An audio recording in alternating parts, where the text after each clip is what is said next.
Right now, as you hear my voice, you may be carrying a quiet weight that you rarely confess aloud. You may smile in the day and perform the duties required of you, yet inside you feel a tightening, an unspoken pressure that returns when the room grows still. You may be thinking of a bank account that seems to drain as quickly as it is filled, of figures you would rather not look at, of obligations that stand like stern sentries at the door of tomorrow.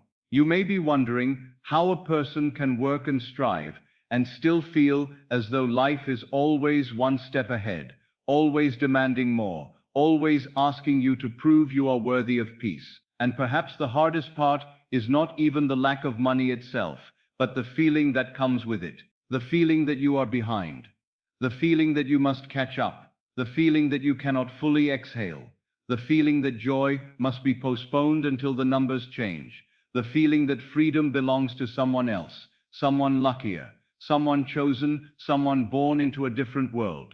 If that is you, I want you to know something simple and honest. I am not speaking down to you. I am speaking to you as one who has stood in that same shadow, as one who has tasted the dryness of uncertainty and knows what it is to lie awake while the body longs for sleep.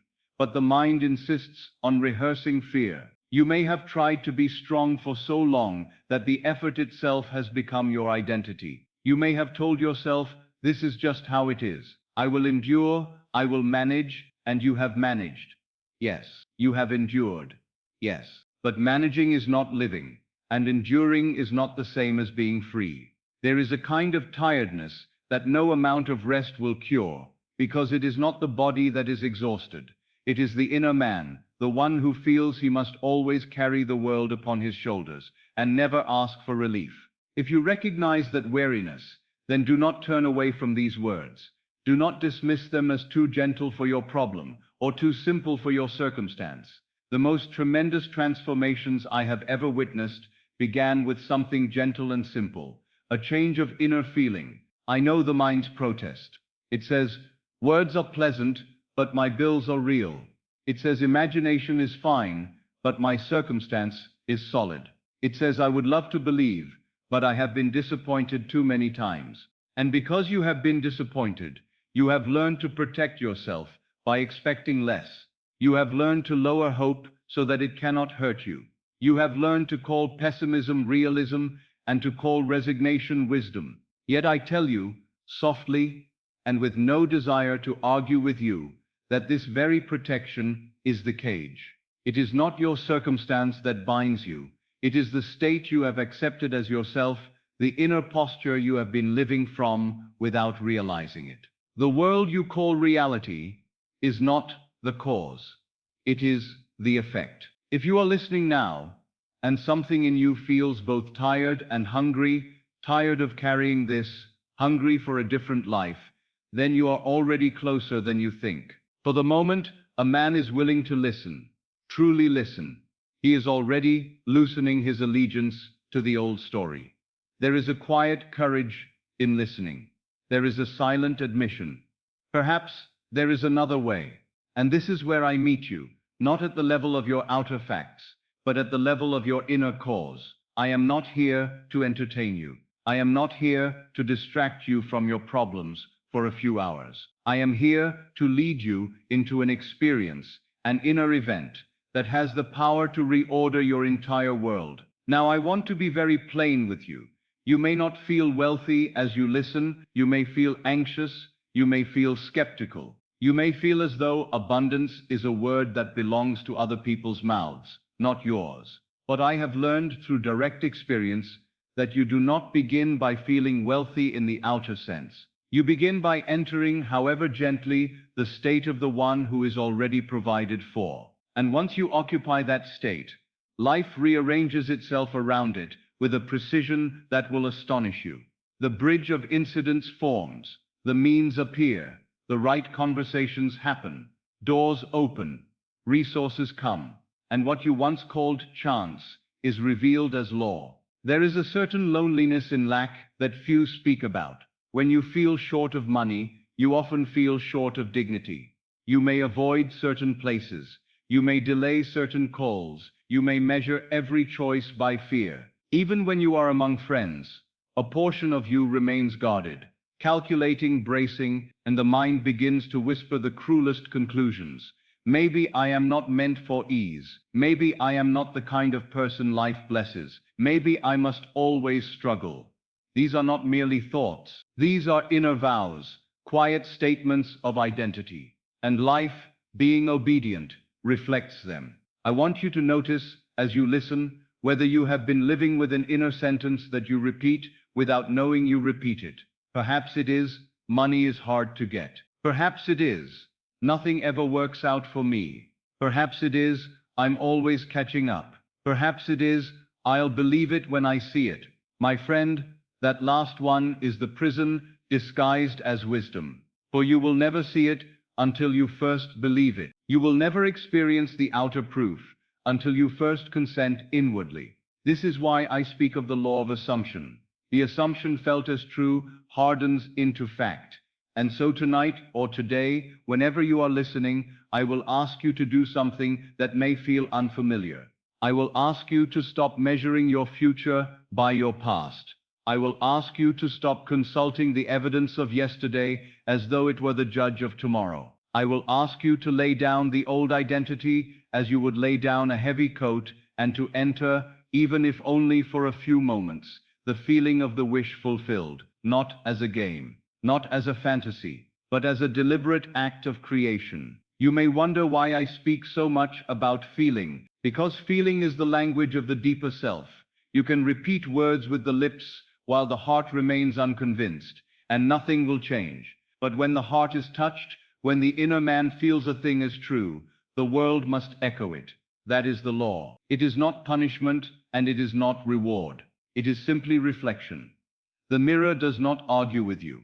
It reflects you. Change what you are, and the reflection must change. I do not ask you to force confidence. I do not ask you to pretend you are not afraid. I ask you only to consider that the fear you feel is not prophecy. It is habit. It is an old state, asking to be continued. And you do not have to continue it. You may choose. You may choose again. And you may choose at the most powerful moment of all, the moment when your conscious mind relaxes its grip, and the deeper mind receives its impression. That moment is the threshold between waking and sleep. What I have called the state akin to sleep. It is the gate through which tomorrow enters the world. Many live as though the day creates the night, as though the events of waking hours determine what they will feel when they lie down. But I tell you, the night creates the day.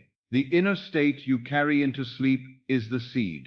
The day you wake into is the harvest. If you sleep as the anxious one, you wake into reasons for anxiety. If you sleep as the one who is provided for, you wake into confirmations, opportunities, and arrangements that match provision. This is not poetry. This is the mechanics of consciousness. So let me speak to you in the simplest way. If you desire wealth, do not chase money. Chase the state. Become inwardly the one who already has it. For the outer world will always, without exception, arrange itself to confirm the state you most deeply accept as yourself. The question is not whether the law works. It is always working. The question is, what are you impressing upon life? What are you planting in the fertile soil of your own mind? You may feel poor. You may feel trapped. You may feel as though you have tried everything. But I tell you, there is one thing you have not truly tried until you have tried it correctly. You have not slept as the one who has already received. You have not surrendered into rest wearing the garment of fulfillment. You have not allowed the final moments of the day to become an act of deliberate creation. Most men go to sleep as victims of the day. They let the day write its signature upon their subconscious. Then they wonder why the same day repeats itself. But you are not here to repeat. You are here to change. You are here to awaken from the old dream. And I do not say this as a man who merely hopes it is true. I say it as one who has proven it, and who has watched others prove it, in ways so exact and so gentle that the rational mind can only stand back in silence and admit something beyond my old understanding is at work. Now I must speak to you plainly about something that belongs to your time, not mine. In my day, there were no public forums of instant reply, no quick exchanges with unseen multitudes as you have now. Yet the principle behind a declaration has never changed. The inner man must consent. The world must be told, first within you, that you are ready to receive. In your time, you have a curious outward act that can serve as a symbol of that consent, a sign that you are no longer hiding from your good. And because you asked me to include it exactly as it is, I will give it to you now, and I will ask you to treat it not as a trivial thing, but as a conscious gesture, a decision made visible.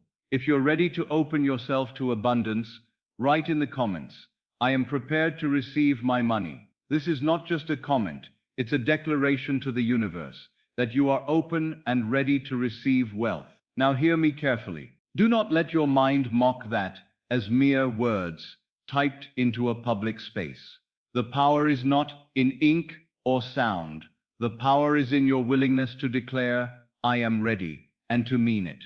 You have asked that it be said that it is necessary for the universe to begin to act, that it is necessary the universe know you are prepared to receive. I will tell you the truth as I know it. What you call the universe responds to your state. It responds to the assumption you accept as true. And if you have lived for years in the state of not ready, not worthy, not chosen, then even your prayers may have carried the scent of refusal without your noticing. A declaration, spoken, whispered, written, can become the moment you stop refusing. It can be the moment you cease arguing for your limitations. It can be the moment you step out of the old identity and into the new. So if you choose to make that outward declaration in your modern way, do it with feeling, do it slowly, do it as a man signs his name to a new life. And then, more important than any outward action, make the inward declaration that matches it. Say within yourself, I am prepared, I am open, I am receptive, I am no longer bracing against good. For life cannot give to the clenched hand, life cannot fill what is closed, but the open hand, the open heart, the surrendered mind, these receive. And if part of you resists even that, if part of you says, it's foolish, or it won't matter, or I've said things before, then simply observe that resistance with kindness. That resistance is not you, it is an old habit trying to protect itself. It is the old state fighting for survival. You do not have to hate it. You do not have to battle it. You simply have to choose again. Choose to be the one who receives. Let me remain with you in this moment, because I can feel the quiet fear behind the desire. Many desire money, but what they truly desire is relief. They desire the end of strain. They desire the end of waiting. They desire the feeling of being safe in the world. And I tell you, the feeling of safety is itself a state, and that state can be entered before a single coin appears. You can feel safe now. You can feel provided for now. And when you do, the world begins to echo that safety with forms, opportunities, and events that match it. So as you listen, let your shoulders drop slightly. Not as a performance, but as a tiny sign to yourself that you are willing to loosen your grip. Let your jaw soften. Let your breath become a little slower. You are not trying to force sleep. You are simply allowing yourself to be led away from the noise of the day and into a gentler place within. And in this gentler place, we will begin the true work.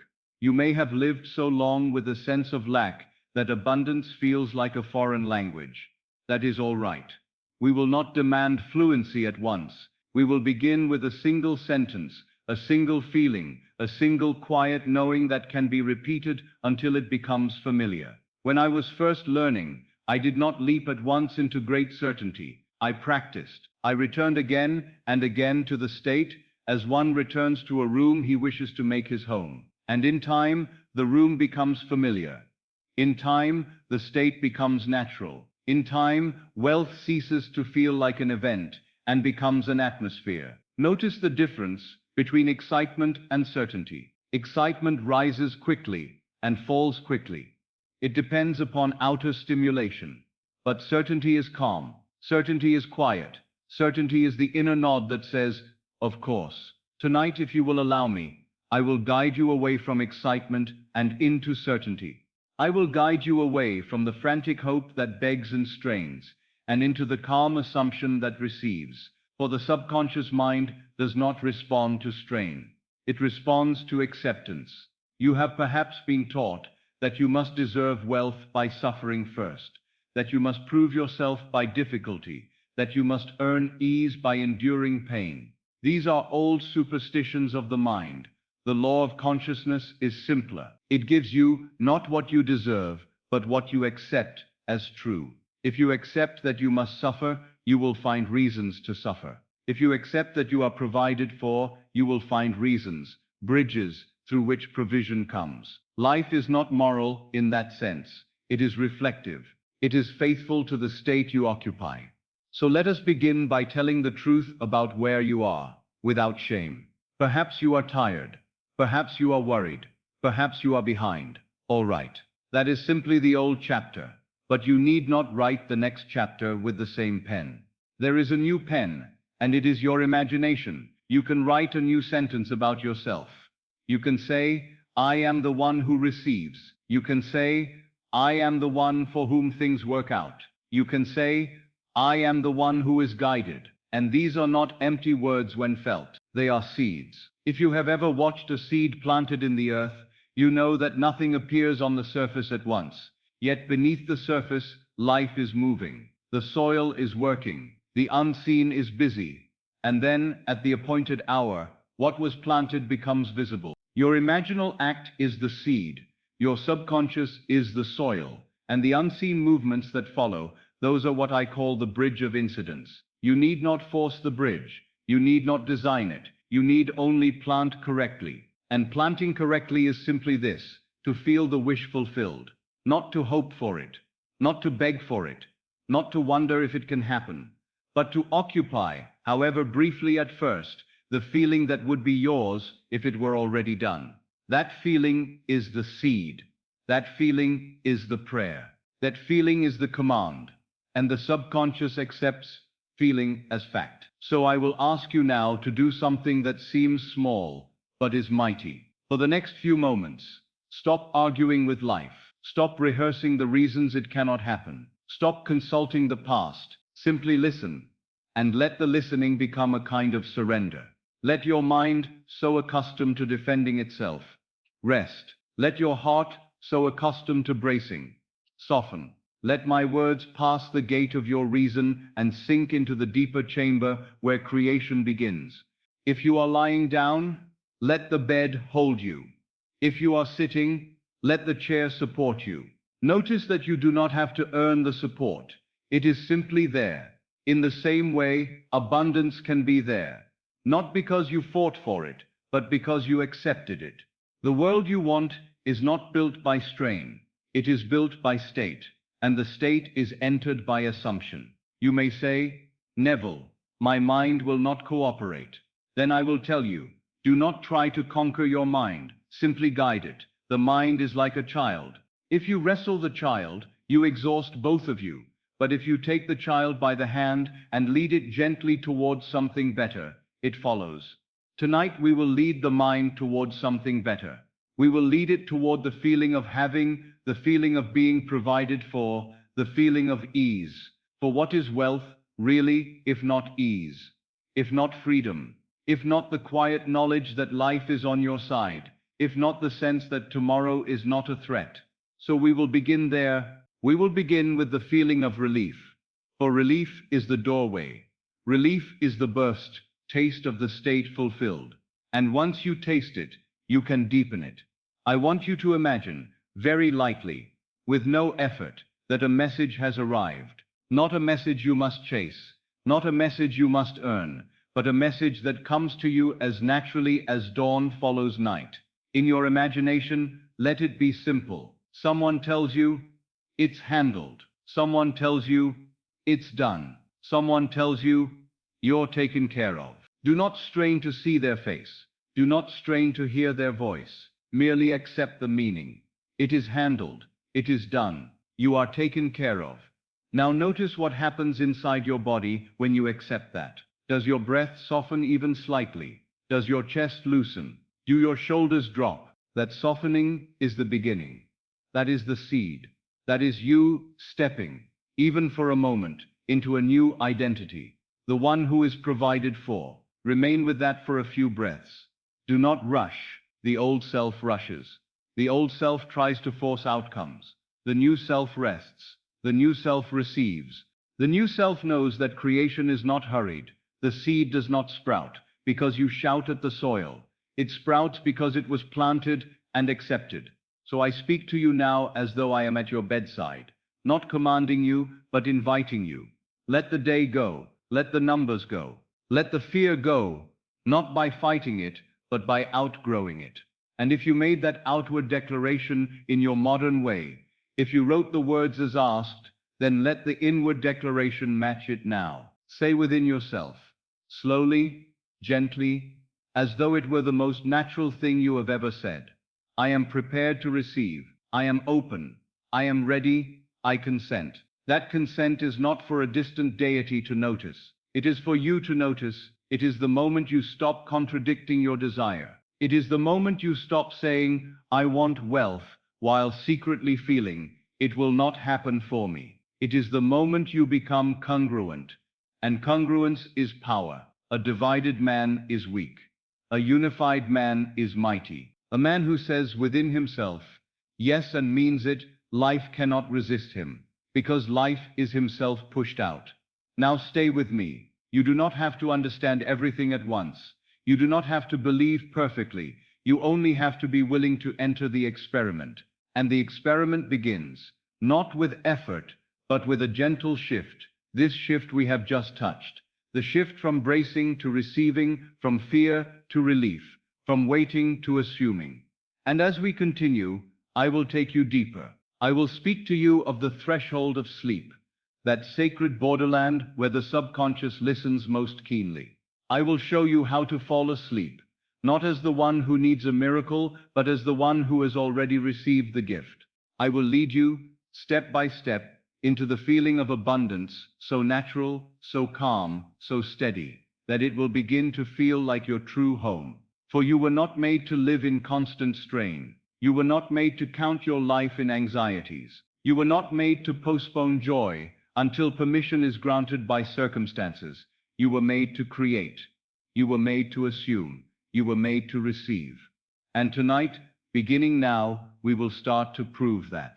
I speak to you now, not as a man repeating a pleasant philosophy, and not as one who has merely read a book and found comfort in it. I speak to you as one who has lived the pressure you may be feeling, and who has proven through the only test that matters, the test of experience, that the inner state is the cause and the outer world is the shadow. There was a time when my days were narrow and my nights were long. Not long in hours, but long in feeling. Long with uncertainty, long with that strange private fear that comes when you do not know what tomorrow will demand of you. I remember what it is to weigh a coin in the hand and wonder how far it must stretch.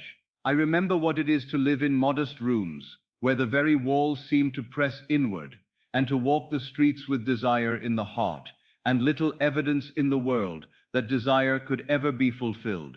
The world I moved through was not built for quick transformation. There were no shortcuts laid out for the mind. No instant messages, no sudden doors opened by a mere public declaration. No effortless reach into thousands of minds with the press of a finger. If a man wanted to change his life, he changed it by the only means available to every man in every age. He changed himself. You must understand the texture of my world.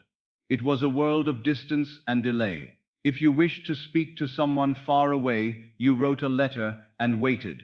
If you wished to travel, you packed and endured long journeys. If you wished to be seen, you showed up in person. You performed, you worked, you persisted. The pace of life itself was slower, yet the inner hunger of man was the same longing for freedom, the same desire to be secure, the same wish to feel that life was friendly rather than hostile.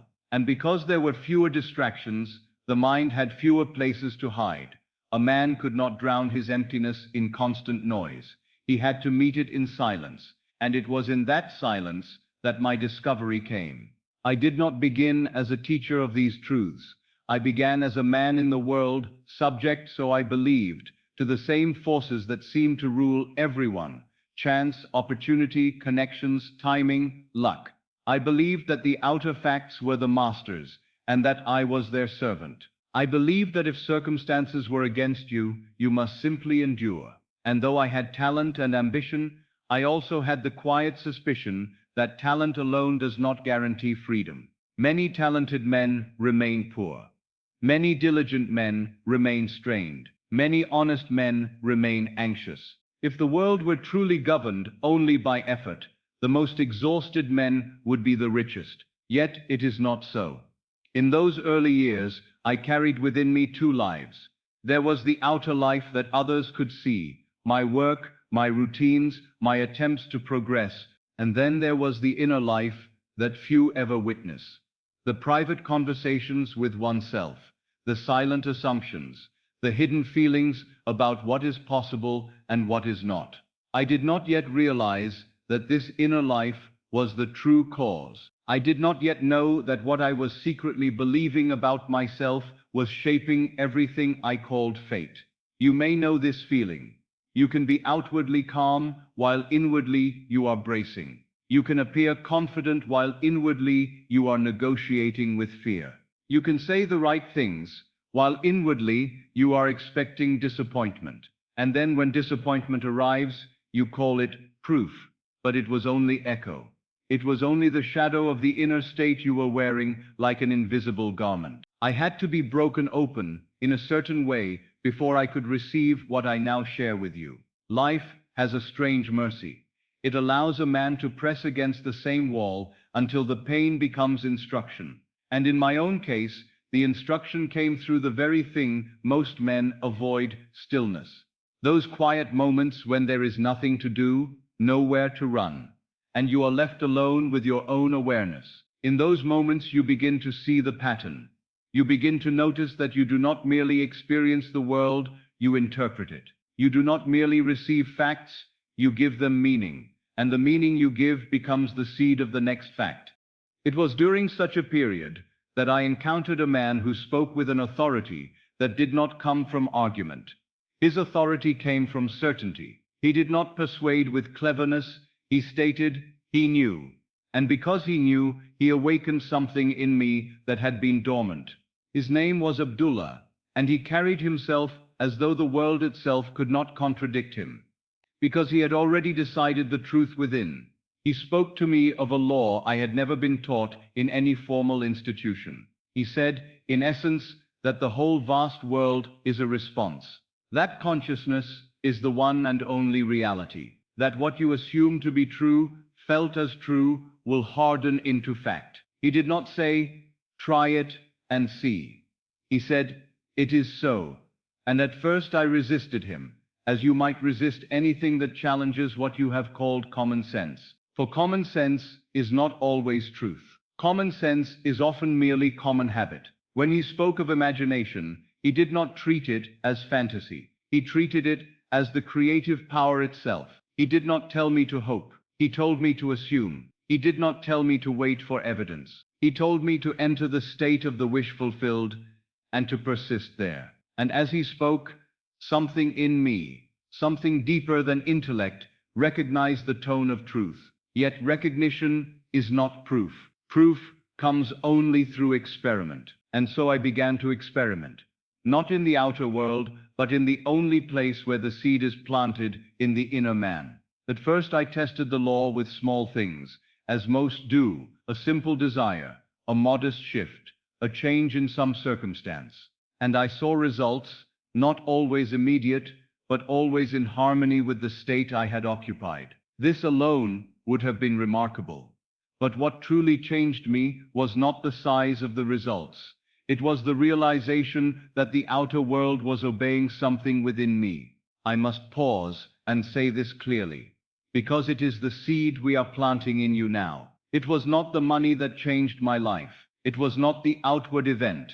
It was the state. The inner shift came first. The outer changes followed like obedient servants. I recall one evening in particular, an evening that remains vivid because it marked the beginning of a different kind of life.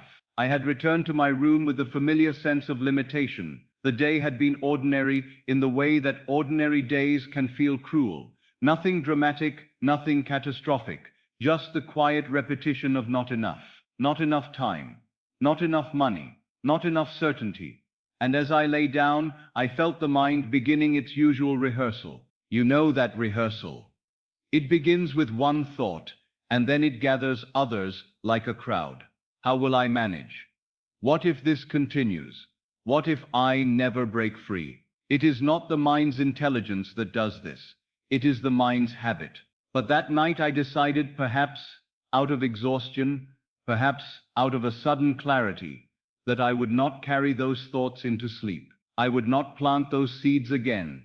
And I remembered what I had been told, that the moment before sleep is the most fertile moment of all. That in that borderland, where the body relaxes and the senses grow dim, the subconscious mind opens like a door, and whatever you impress upon it, it receives as fact.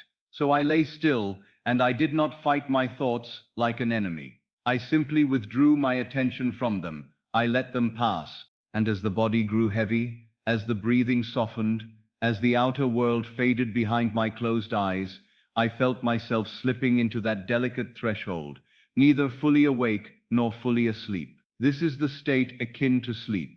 It is the door to creation. In that state, I did something that at the time felt audacious.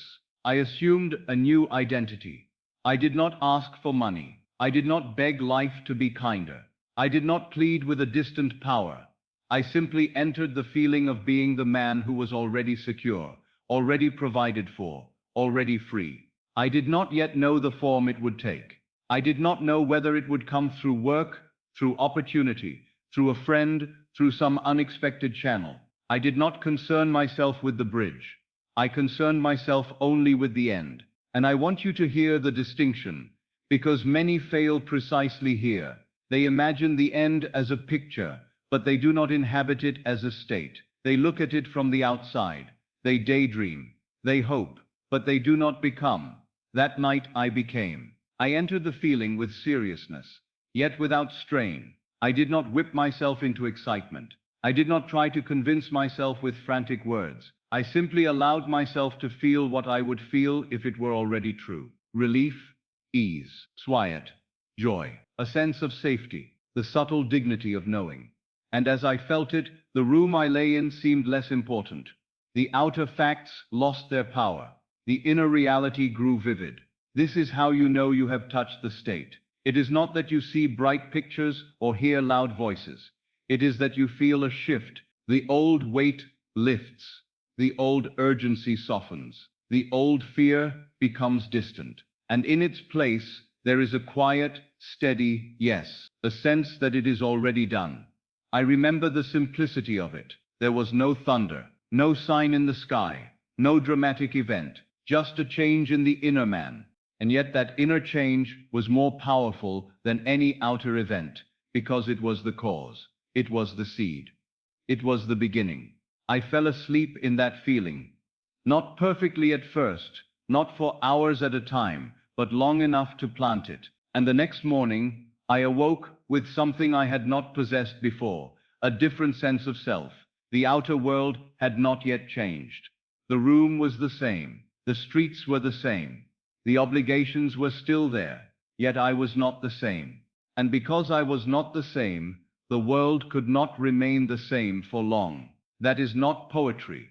That is law. If the inner man changes, the outer world must rearrange itself to match. It may do so through a series of ordinary events that seem unrelated at first. A conversation, a letter, an invitation, a chance meeting, a sudden opening. Yet these are not random. They are the bridge of incidents, forming naturally to bring about what you have already accepted within. And so, in the days that followed, I noticed something subtle. People responded to me differently. Opportunities appeared where previously there were none. Ideas came with a freshness and clarity I had not known. And perhaps most importantly, my own behavior changed, not through force, but through identity. When you feel provided for, you do not act as a desperate man. You do not speak as one who is begging for life's approval. You carry yourself differently. Your tone changes. Your decisions change. And because your decisions change, your world changes. I began to see that I had been living from a state of lack, without ever naming it as such. I had been assuming limitation as my natural home, and the world had faithfully given me the evidence to support that assumption.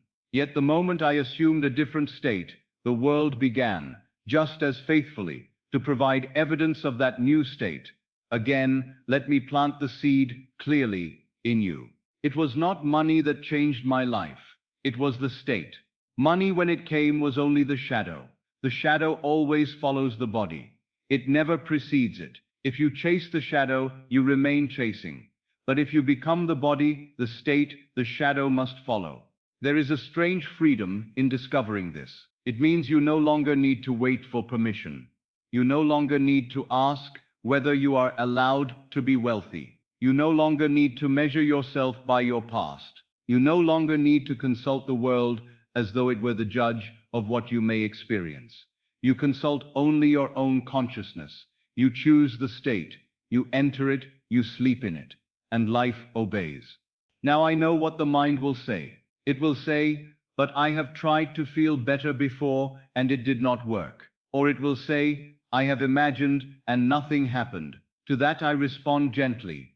You may have imagined as a spectator. You may have imagined while still identifying as the one who lacks. You may have used imagination as a temporary escape, and then returned to the old state the moment you opened your eyes. But the law does not respond to moments. It responds to identity. It responds to the state you most consistently occupy, especially the state you enter at night. In my time, when a man wanted to change, he could not distract himself with endless noise. He had to face the quiet of night. And in that quiet, he had to decide what he would carry into sleep. He had to become disciplined in the inner sense, not with harshness, but with fidelity. Fidelity to the new assumption. It is easy to feel hopeful for a moment when you hear inspiring words. But it is far more powerful to feel secure when nothing in the outer world yet supports it. That is where creation happens. That is where the seed is planted. That is where the inner man proves he is the operant power. So let me tell you, the first great change that happened to me was not a sudden fortune falling from the sky. The first great change was internal. I stopped feeling like a victim. I stopped feeling like life was something I had to beg. I began to feel that I was the one who could choose. And that choice, made in the stillness, made in the state akin to sleep, was the beginning of everything. I want you to feel the significance of that. Because if you are listening to me now, and you feel trapped by circumstances, you may believe you need a miracle before you can relax. But I tell you, the miracle begins the moment you relax into the assumption. The relief is not the reward. The relief is the seed. The peace is not the result. The peace is the cause. When you enter the state akin to sleep, you are not merely resting, you are impressing. You are giving the subconscious its command, and the subconscious is faithful. It does not analyze, it does not argue. It accepts, it receives, it produces. It is like the soil. The soil does not debate the seed, the soil grows it. So I began to treat my nights differently. I began to understand that the last feeling I carried into sleep was not a casual thing. It was a creative act. It was the selection of tomorrow. And I began to guard that moment, the way a man guards something sacred. If I had an unpleasant day, I did not take it into bed like a companion. I revised it. If I heard bad news, I did not let it be the final word. I replaced it inwardly with the word I preferred. If I felt fear rising, I did not wrestle it until exhaustion. I simply answered it with a new assumption. It is already handled. I am already provided for.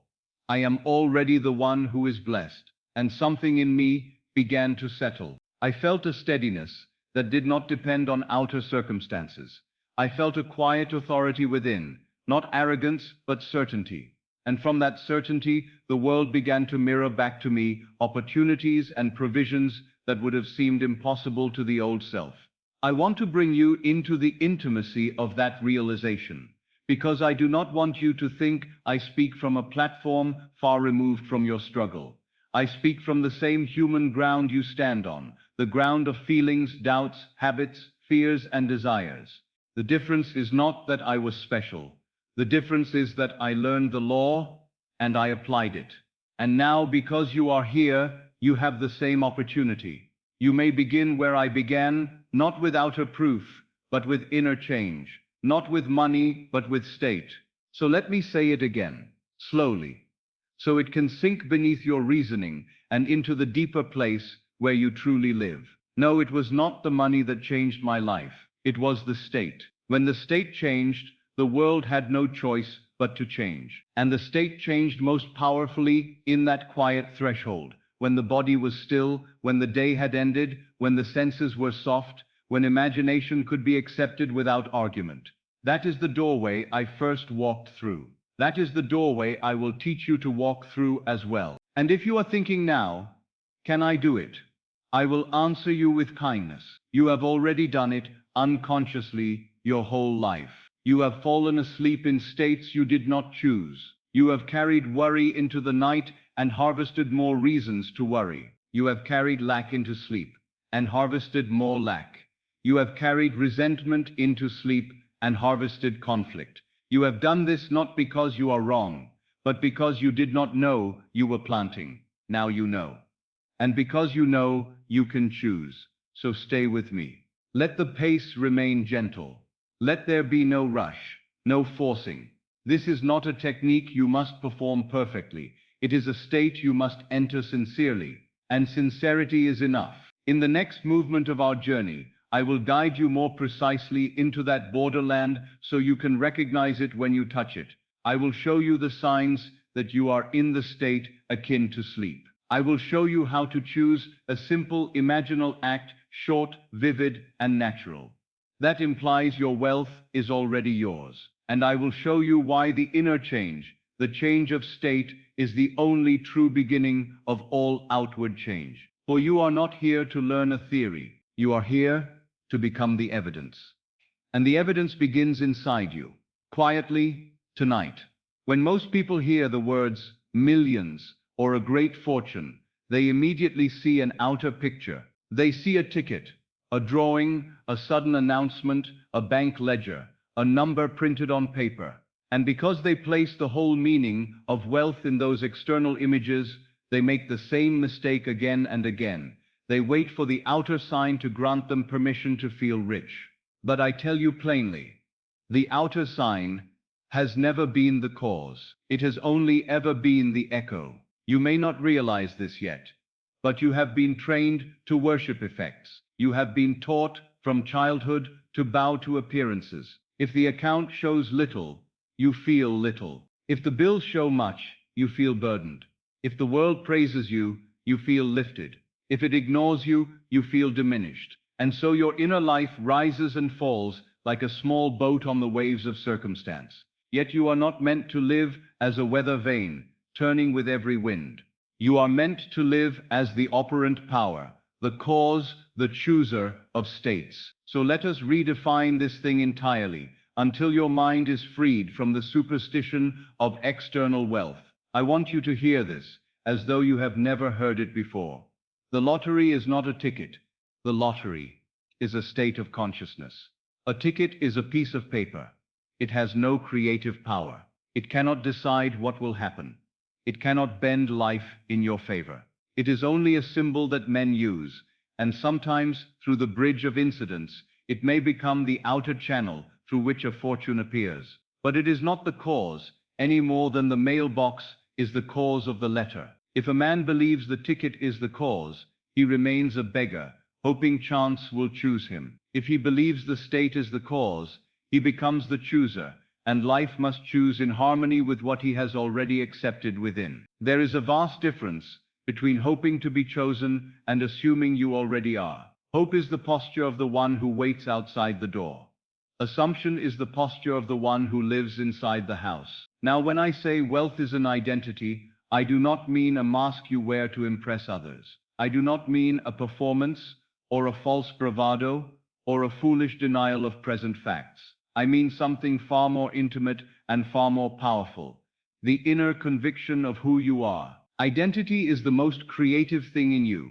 Identity is the state you return to when you are not trying. Identity is what you feel to be true in the quiet, when no one is watching. Identity is the atmosphere of your mind, and the world, without argument, becomes the reflection of that atmosphere. So if you identify as the one who struggles, you may occasionally have a good day, but you will return to struggle because it is home. If you identify as the one who is always provided for, you may temporarily encounter obstacles, but you will return to provision, because provision is home. This is why wealth cannot be reduced to a number. A number is not a home. A number is not an identity. A number is only a sign. I have known men who had large sums and yet felt poor, because inwardly they lived in fear. They guarded, they worried, they mistrusted life. They had money, but they did not have wealth. And I have known others who had little outwardly and yet felt rich, because inwardly they lived in confidence, generosity, and assurance. And because they lived there inwardly, the outer world eventually rose to meet the inner truth. Do you see it? Money without the state is fragile. The state without money is temporary, because the state will inevitably produce its own corresponding form. So when you speak of winning millions, do not make the childish mistake of thinking you are seeking paper. You are seeking a change of being. You are seeking the inner feeling of freedom, of ease, of sufficiency, of abundance so natural that it would be strange to doubt it. Now here is where many people injure themselves. They hear this teaching, they become inspired, and they choose a desire that seems grand, millions, a fortune, a great prize. And then they do one imaginal act, perhaps two, and they look outward the next day as though they have ordered something from a shop, and now they are checking the window to see if it has arrived. And when they do not see the evidence immediately, they conclude the law has failed. The law did not fail. They did.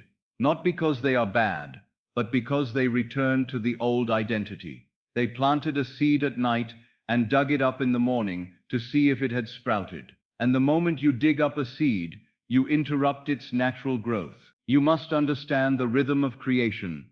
A seed is planted in darkness, and it grows unseen before it appears. If you demand visible proof too soon, you declare inwardly, it is not done. And that declaration becomes your state, and the world faithfully reflects it as more waiting. So I redefine winning for you now. Winning is not the moment a number appears in the outer world. Winning is the moment you accept it inwardly as a fact. The moment you become the one who has it, you have already won. The rest is simply time catching up with your assumption. The outer world is slower, not because it is stubborn, but because it must arrange countless details, people, places, conversations, movements, into a bridge that leads naturally to your fulfilled desire. And if you are wise, you will not try to micromanage that bridge. You will not demand that it come through one channel. You will not insist it appear in one form. You will remain faithful to the end, and you will let life choose the means. Now, about the number itself.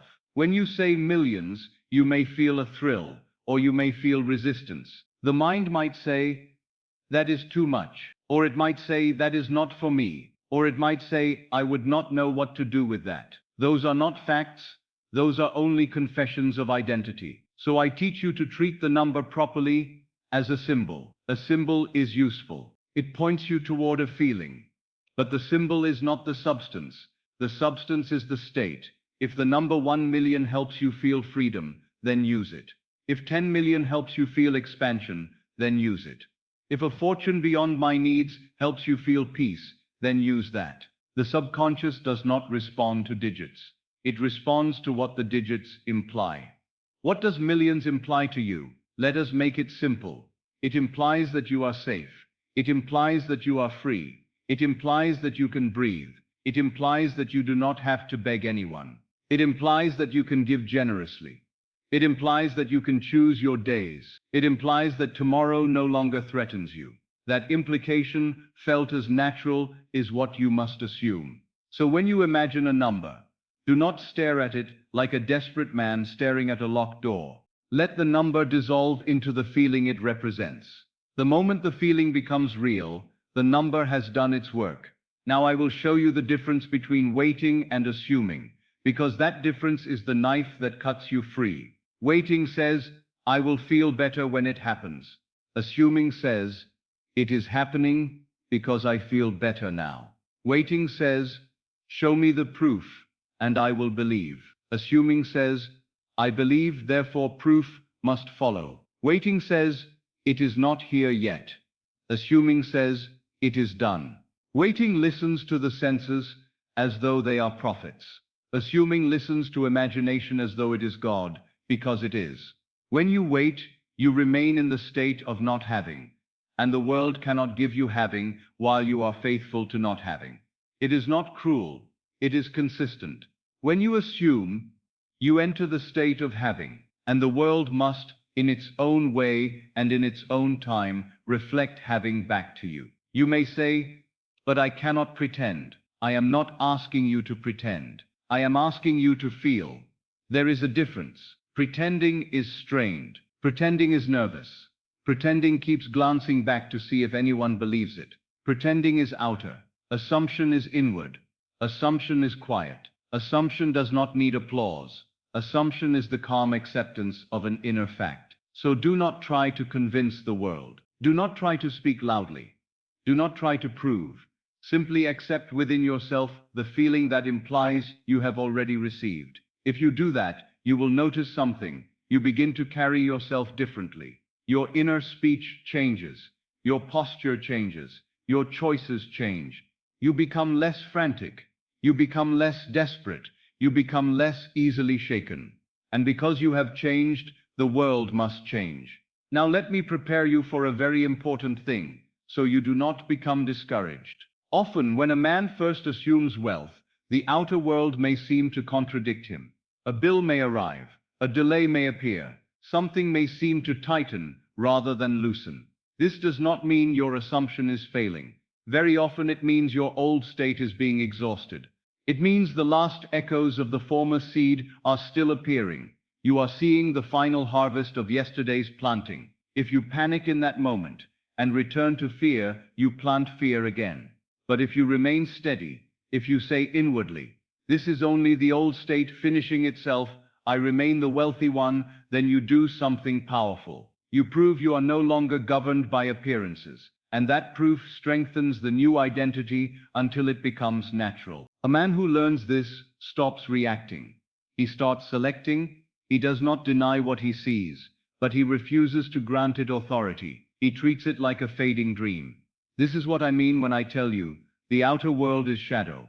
A shadow may stretch across the ground, but it cannot lift a finger. It cannot create. It cannot decide.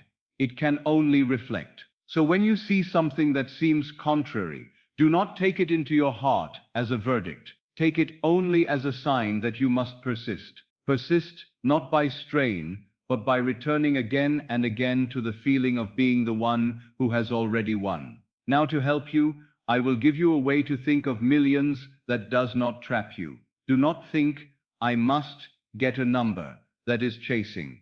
Think, I must enter a state. That is creation. And when you enter the state, let the means be whatever they will. Perhaps it will come as a business opportunity, perhaps as a position, perhaps as a gift, perhaps as a settlement, perhaps as an inheritance, perhaps as an investment, perhaps, yes, even as what the world calls luck. But do not commit the mistake of marrying the means. Commit only to the end, because the end is your true desire, and the end is always a state. Let me illustrate this with a simple picture. Imagine a man who desires a grand home. If he stands outside the house and says, I wish I lived there, he is in the state of not living there, and the house will remain across the street forever. But if he enters the house in imagination, and he sits in the chair, and he feels the armrest beneath his fingers, and he looks out the window as though it is his view, and he feels the calm certainty of ownership, then he has done the creative act. The house, as an outer fact, may take time to appear, but the state of ownership is already assumed, and because it is assumed, life must build a bridge that leads him there. Now apply that same principle to wealth. Do not stand outside the fortune. Enter it. Do not stare at it longingly. Live from it. Do not speak as one who is waiting for money. Speak inwardly as one who has already received and now simply moves through life with ease. What does that look like inwardly? It is not loud. It is not greedy. It is not frantic. It is a quiet inner sentence, repeated not as a chant, but as a fact. I am already provided for. It is handled. I have already received my fortune. I am the one who is blessed. Money flows to me easily and naturally. And above all, it is a feeling, an emotional tone of relief. Relief is one of the truest signs of the wish fulfilled. When the wish is fulfilled, the strain ends. The body relaxes. The mind stops bargaining. The heart becomes quiet. That quiet is wealth. So I ask you, can you feel relief before the evidence appears? That is the skill. That is the art. That is the mastery. If you can, you have already begun to win millions in the only place where winning happens. Now you might wonder, if the number is only a symbol, why do people speak of numbers at all? Because the mind loves something concrete. It loves a figure to point at. It loves to say, this is what I want. There is nothing wrong with choosing a number. Choose it if it helps you. But do not let it become your prison. A man may say, I desire 10 million.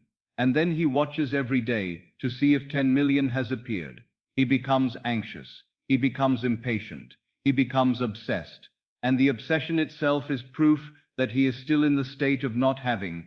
The wise man chooses the number, enters the feeling, and then releases the number as one releases a seed into soil.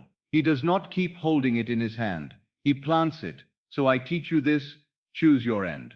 Enter the feeling, and then go about your day with quiet certainty. Not by pretending outwardly, not by making foolish announcements, but by changing the inner conversations you have with yourself. Your inner conversations are your daily confession of identity. Most people do not notice them. They are so habitual, they feel like reality, but they are only a script, and you can rewrite the script. If you are walking down the street and your mind says, this is hard, life is expensive, that is a confession. It is planting. If you are lying in bed and your mind says, what if nothing changes? That is a confession. It is planting. If you are speaking to someone and inwardly you feel small, overlooked, unlucky, that too is a confession. It is planting. So you begin to gently, consistently replace those confessions with new ones, not in a frantic way, not in a strained way, in a calm way, as a man corrects his posture when he notices he is slouching, quietly, naturally. You notice the thought of lack and you say inwardly, that is the old state, and then you return to the new, I am already the wealthy one. I am already chosen. I am already blessed. It is done. This is not denial. This is selection, and selection is the power of God in man. Now I will say something that may surprise you, but it will free you if you understand it. Many people imagine winning millions, and they imagine excitement. They imagine shouting, celebrating, trembling with disbelief. And that may happen in the outer world when the event appears. But it is not the best feeling to plant as your seed. Excitement is unstable. It rises and falls. It burns quickly. The feeling you want to plant is calm certainty, the feeling of inevitability, the feeling of peace, the feeling of course. Because when you are truly wealthy in consciousness, you do not feel frantic, you feel settled, you feel composed, you feel secure. So if you want to win millions, do not strain to feel wild joy. Let yourself feel deep relief. Let yourself feel quiet confidence. Let yourself feel the simple, gentle fact. This is handled. That is a state the subconscious can accept easily. It feels natural. It feels like truth. And what feels like truth is what the subconscious reproduces. Now I want to address a common frustration before it becomes yours. A man will say, I have imagined, I have assumed, yet I still wake up in the same room. I still go to the same work. I still see the same problems. Yes, because the outer world is not instantaneous. It is a mirror, and mirrors reflect after the movement. If you move your hand, the mirror shows the movement, but there is a tiny delay. In life, that delay can appear as days, weeks, months, sometimes longer, depending on the complexity of the bridge. But do not mistake delay for denial. Delay is often protection. It allows the bridge to form naturally, so that when the fulfillment appears, it feels normal, not shocking. It feels like the natural next step, not an intrusion. And remember this, you do not measure your progress by outer changes at first. You measure your progress by inner changes. Are you calmer? Are you less fearful? Do you feel a subtle steadiness? Do you find yourself reacting less? Do you find yourself expecting good more naturally? These are signs that the state is taking root. These are signs that you have already begun to win. Because once the state is real, the outer world must follow. It has no choice. So do not watch the clock. Do not keep turning your head to see if it is here yet. That act of checking is a confession that it is not here.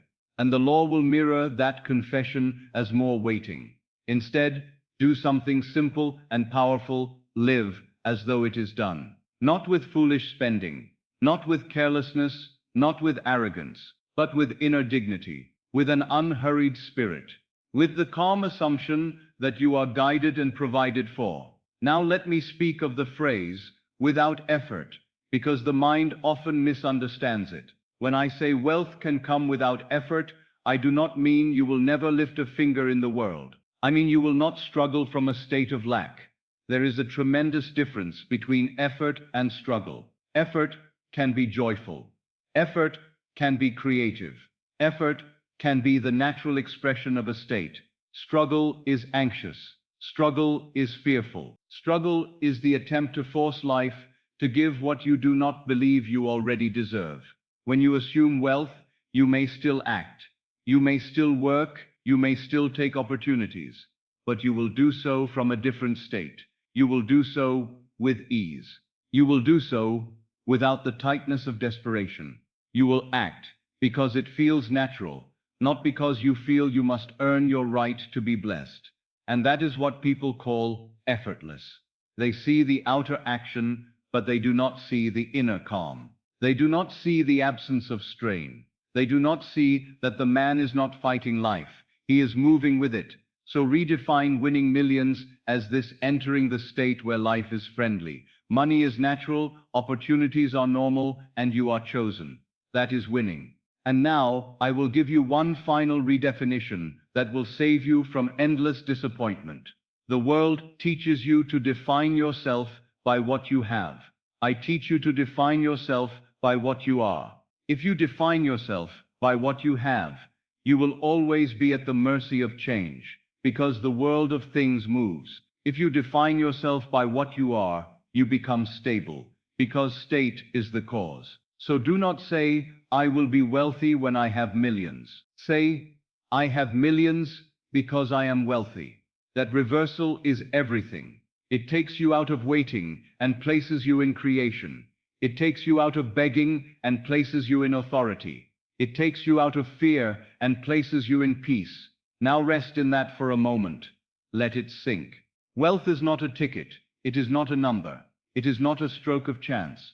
Wealth is an identity. And once you wear that identity inwardly, especially as you enter sleep, then whether you see results tomorrow or next week or next month, you will not be shaken, because you will understand the seed is planted, the bridge is forming, and the harvest is inevitable. So if tomorrow looks the same, do not despair.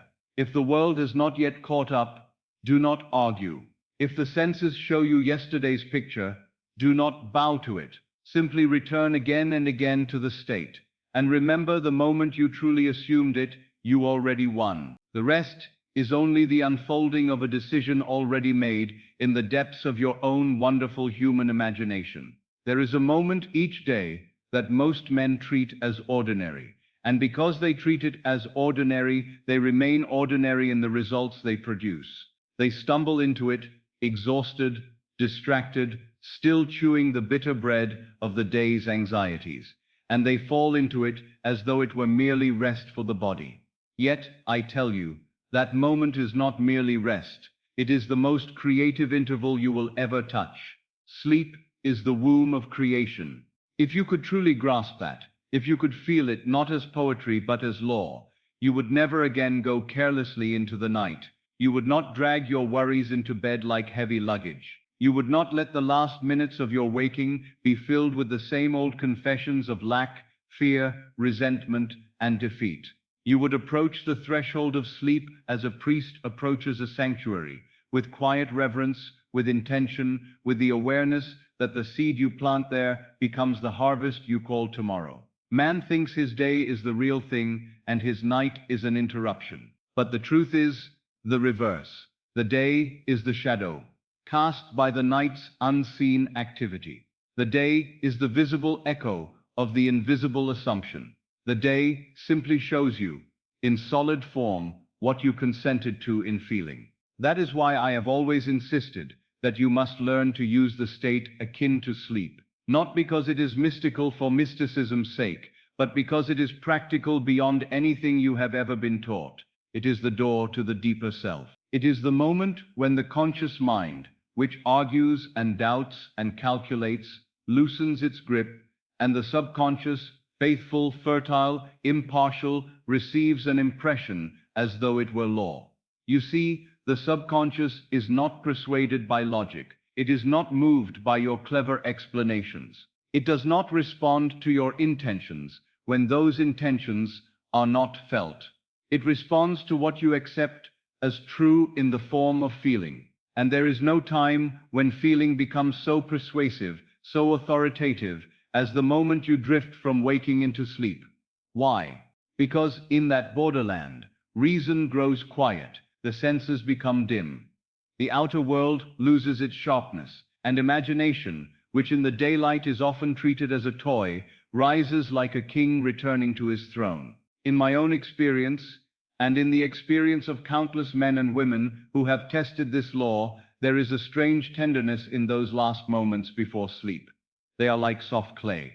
They take shape easily. The mind is less rigid, the heart is more open, and because of that, a single imaginal act done there carries more power than 100 strained efforts done in the harsh light of day. Now let me speak to you in the language of Scripture, not as a book of history, but as a book of psychological truth told in symbols. For the Bible, when understood correctly, is not a record of external events. It is a drama taking place in the soul of man. Every character is a state. Every place is a level of consciousness. Every miracle is the natural result of a change within. You will find in the very beginning the pattern I am describing. It is said in that beautiful symbolic phrase, evening and morning. Notice the order. Evening first, morning after. Darkness first, light after. The unseen first, the seen after. This is not merely the description of a day, it is the description of creation. Creation does not begin with the visible, it begins with the invisible. It begins in the inner act, before it appears as an outer fact. And that is why evening, symbolizing the state akin to sleep, the inward turning, the quiet descent comes before morning, which symbolizes manifestation, the externalization, the harvest. If you reverse that order, you live as most men live. You look to the morning to decide how you feel. You look to the outer world to grant you permission to be at peace. You say, if I see abundance, I will feel abundant. And because you do that, you remain trapped in the same cycle, for you have placed the cause where it does not belong. But if you understand the order, you live differently. You say, I will enter abundance in the evening, in the inner world, and the morning must reflect it. You place cause where it belongs in consciousness, and then the day becomes obedient rather than threatening. Now let me make this simple and vivid. The subconscious is like fertile soil. It does not argue with the seed. It does not judge whether the seed is worthy. It does not say, this seed is too big, or this seed is too strange, or this seed should not be planted. It receives. If you plant in it the feeling of being poor, It produces experiences that match poverty. If you plant the feeling of being anxious, it produces reasons to be anxious. If you plant the feeling of being rejected, it produces scenes of rejection. It is not punishing you, it is obeying you. So I tell you, with all the gentleness I can summon, because this is where men often misunderstand. The subconscious is not your enemy, it is your servant. But it is a servant who takes your last command as law. And that last command is most often given just before sleep. Consider what most people do. They lie down at night and rehearse the day. They replay the harsh words spoken to them. They relive the worry about money. They imagine tomorrow's problems. They carry the feeling of not enough into the darkness, like a candle they refuse to blow out. And then they drift into sleep with that feeling as the final impression. Then they wake up and say, why does my life not change? It did change into the exact likeness of what they planted. If you go to sleep feeling defeated, you are giving the subconscious the blueprint of defeat. If you go to sleep feeling burdened, you are giving it the blueprint of burden. If you go to sleep feeling unloved, you are giving it the blueprint of loneliness. And because the subconscious is faithful, it constructs the day in harmony with the blueprint. This is why the last impression is law. Not because some external deity is watching your bedtime thoughts with judgment, but because you are dealing with a psychological mechanism, an inner law of being, that receives the final mood as the pattern to reproduce. Now, when I say the last impression, I do not mean merely the last sentence you think. I mean the last feeling you consent to.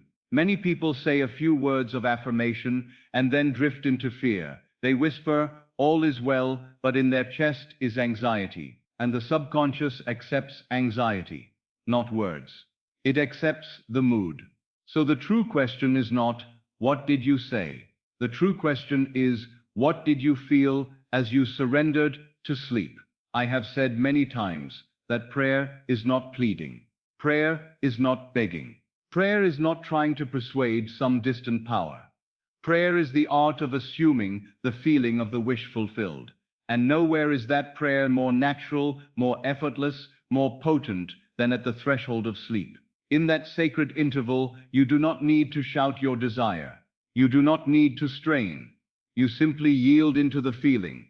You let the wish be fulfilled inwardly. And then you sleep as though it were done. Now perhaps you wonder why I speak of sleep as sacred. Because it is the place where your identity is impressed most deeply.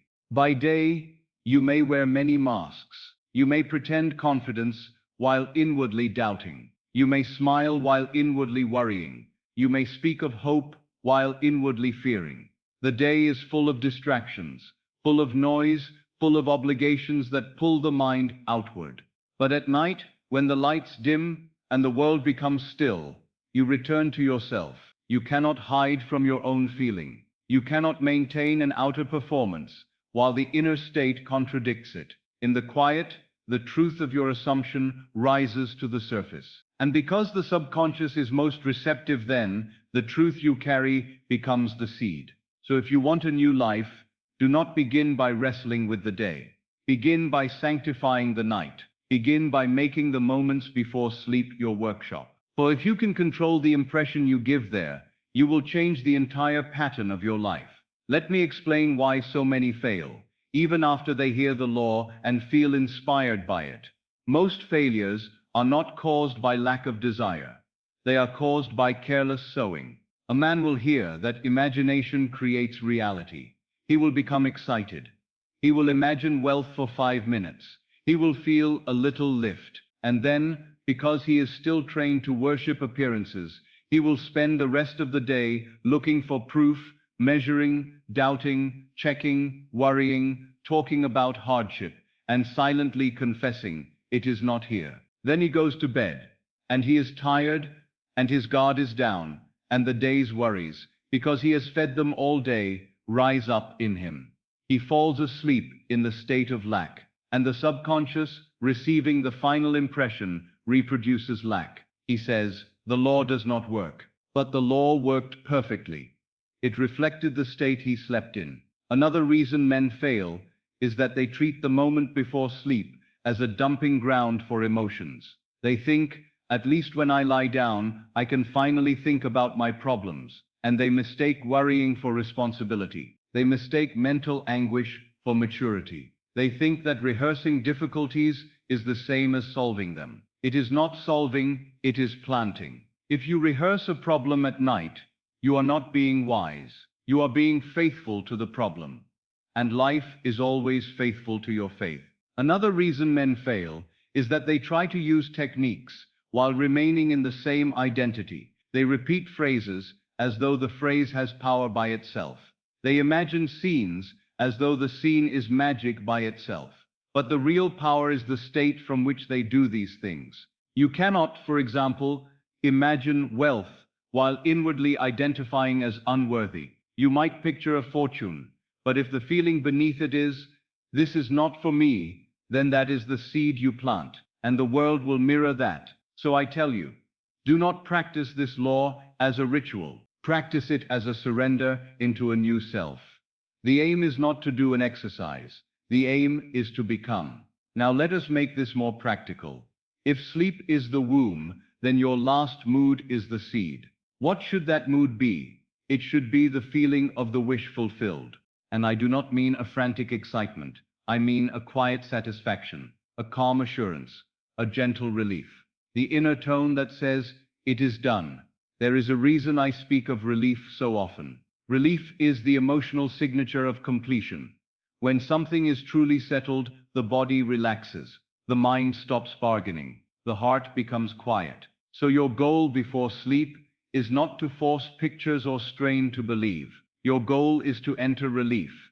Relief that implies your desire is already yours. If you can do that, you have done the work. Now, I want you to respect how subtle this is. You do not need to create a dramatic trance. You do not need to perform. You do not need to struggle to make images vivid. The subconscious is not impressed by your effort.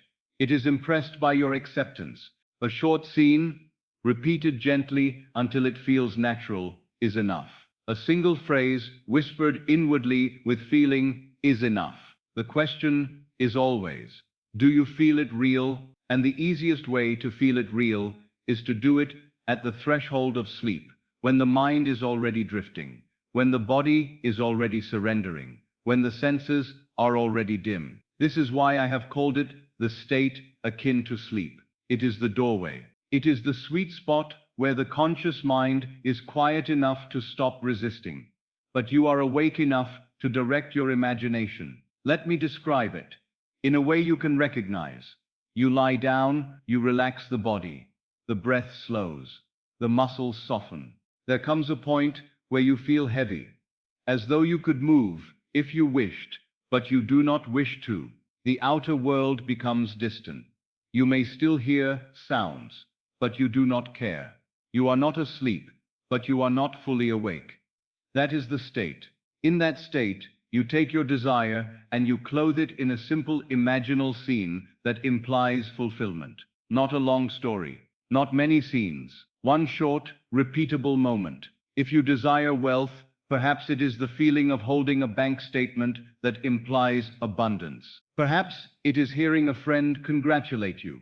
Perhaps it is signing your name on a document that confirms your prosperity. Perhaps it is simply the inner mood of freedom as you look around your home and feel everything is paid, everything is secure. You repeat that scene gently, like a lullaby, until the feeling becomes steady, and then you let sleep take you while you remain in that feeling. That is the secret. But notice what most people do. They lie down and they try to do it right. And in trying they remain tense. They remain anxious. They keep checking themselves. Am I in the right state? Is it working? Did I feel it enough? That very checking is the confession of doubt. It is the confession, it is not done. So you must learn the art of ease. Ease is faith. Strain is disbelief. If you truly believed the inner act was enough, you would not strain. You would simply accept it and fall asleep in it. Now I will give you the theological meaning of this, because it will deepen your respect for the moment before sleep. The Bible speaks of the word as the seed, and it is not speaking of audible speech. It is speaking of the inner assumption, the inner declaration of being. Your word is what you accept as true of yourself, and that word becomes flesh, meaning it becomes embodied as experience. So when you go to sleep, your final feeling is your final word. It is what you decree over your own life. And because the subconscious receives it without argument, it begins at once to embody it. If your final word is I am struggling, then struggle becomes flesh. If your final word is I am provided for, then provision becomes flesh. If your final word is life is against me, then opposition becomes flesh. If your final word is I am blessed, then blessing becomes flesh. This is not superstition. It is law. Now, why does the subconscious treat the last impression as law? Because sleep is a surrender. In sleep, you stop directing the mind consciously. The conscious guard steps aside. And whatever is impressed at that moment is carried into the deeper regions where it is accepted as the reality to be expressed. You could think of it like this. During the day, the mind is like a room with many voices. Reason speaks, fear speaks, hope speaks, memory speaks, the senses speak, they argue, they contradict, they create noise. But at night, as you approach sleep, the room grows quiet. One voice remains loudest, the voice of your dominant feeling. That voice becomes the decree. So if you want a new life, make sure the last voice is the voice of your wish fulfilled. Now let me speak of another reason. Most people fail. They do not revise the day. They carry the day into sleep as though it must remain what it was. They treat yesterday as fixed, as though it has authority over tomorrow. But I tell you, the past is only alive because you keep animating it. If you relive a humiliating scene, you keep planting humiliation. If you relive a fearful event, you keep planting fear. If you relive an argument, you keep planting conflict. And you may not realize it, but many people spend their nights watering weeds. Revision is how you stop doing that. Revision is the art of changing the seed. Before you sleep, you look back over the day, not to judge, not to suffer, not to regret, but to select. You take the events that you do not wish to reproduce, and you rewrite them in imagination as you would have preferred them to be. If someone spoke harshly to you, you hear them speak kindly. If you felt rejected, you imagine acceptance. If money frightened you, you imagine ease. If an opportunity seemed to close, you imagine it opening. And you do this not to lie to yourself, but to free yourself. You do it because you refuse to plant the day's weeds in the night soil. When you revise, you change the emotional imprint, and the subconscious remembers not facts, but feeling. It remembers the meaning you gave the event. So when you revise the feeling, you revise the seed. And when you revise the seed, you revise the harvest. This is why a wise man does not go to sleep with an unredeemed day. He redeems it. He cleans the soil. He prepares the womb. And then, from that purified state, he plants the feeling of his fulfilled desire. Now I want you to hear the deepest point of all. Sleep is sacred because it is the moment you are most easily impressed, and what impresses you becomes you. Most men are impressed by the world. The world tells them who they are, and they accept it. The world tells them what is possible, and they accept it. The world tells them what they deserve, and they accept it. The world tells them what is likely, and they accept it. But if you are listening to me, you are called to something higher. You are called to impress yourself. You are called to decide who you are, inwardly, and to plant that decision in the deepest part of you. And there is no time more suited for this than the moments before sleep. You might say, but I have tried, and my mind wanders. Of course, it wanders. The mind has been trained to wander. Do not condemn yourself for being human. Instead, be gentle and persistent.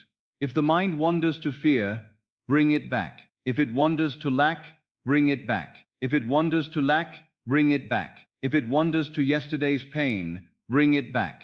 Not with anger, not with force, with tenderness. As you would guide a child back to bed, you guide your attention back to the feeling of the wish fulfilled. This is why I often speak in a slow, soothing manner when teaching this, because the tone matters. The subconscious does not like harshness. It does not respond well to inner violence. It responds to the soft authority of acceptance. So speak to yourself kindly, lead yourself gently. Say inwardly, "It is done," and feel it done.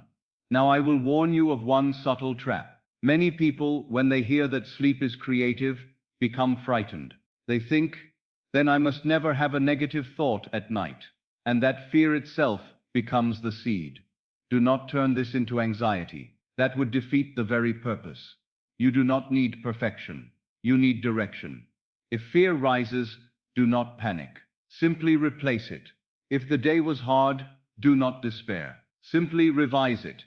If you feel tension, do not fight it. Let it soften as you return to your chosen state. The law is not fragile. It does not break because you had a moment of doubt, but it does require loyalty. It requires that you return again and again to the state you wish to occupy. And loyalty is easiest to practice at night, when you can withdraw from the world and give yourself wholly to the inner act. So tonight and every night, do not treat sleep as an ending. Treat it as a beginning.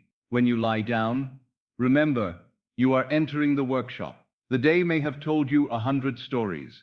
You do not have to accept them. You can choose your own story now. You can choose to enter sleep as the one who is already blessed, the one who is already wealthy, the one who is already free. And if you do that, if you truly respect those final moments, if you truly plant the right seed, then you will awaken sooner than you think to a morning that reflects your inner act. The world will call it luck. The world will call it chance. The world will call it coincidence. But you will know it for what it is, the harvest of a seed planted in the sacred darkness of sleep. When you finally learn to give your subconscious the only command it ever truly obeys, the feeling of the wish fulfilled. There is something I have observed in men again and again, and I speak of it now with tenderness, because I do not want you to condemn yourself for what you have done. You have been taught, from childhood, to judge your life by what your senses report. You have been trained to call that judgment wisdom. And so when you first begin to practice the law, you are not fighting circumstances only. You are fighting a lifetime of habit. So if you recognize yourself in what I am about to say, do not tighten within. Do not say, then I have ruined everything. You have ruined nothing. You are simply being shown the places where you have been planting the wrong seed, often without knowing it, and the moment you see it, you are already free to change it. I remember a gentleman who came to me with a sincere face and tired eyes. He had read much, and he spoke the language of the law. He would use the words state and assumption, and yet his life remained the same old cycle of strain and disappointment. He said, "Neville, at night, I do what you teach. I lie down, I imagine wealth, I feel it for a time, and I fall asleep. But I wake up, and nothing is different." His tone carried that familiar mixture of hope and grievance, as though life had promised him something and then withheld it. I asked him quietly, "And what do you do when you wake?" He looked surprised, as though the morning had nothing to do with it. "I get up," he said, "and I face the day." And I asked, "Yes, but from what state do you face it?" That question landed in him like a stone dropped into still water. He went silent. Then he confessed something that is so common it could be called the secret misery of mankind. "I wake," he said, "and I feel the weight again. I remember what I owe. I remember what I do not have. I look at the same room, the same life, the same figures in my account, and I think it hasn't worked. Now listen to me, and listen gently. In that single thought, it hasn't worked. He was canceling his imaginal act. He was not merely observing the world. He was choosing a state. He was stepping back into the old garment of lack and wearing it as though it were the truth. Do you see the subtlety? He assumed wealth at night as an exercise, but he assumed poverty in the morning as identity. And the law responds to identity far more than it responds to a brief attempt. The subconscious is faithful.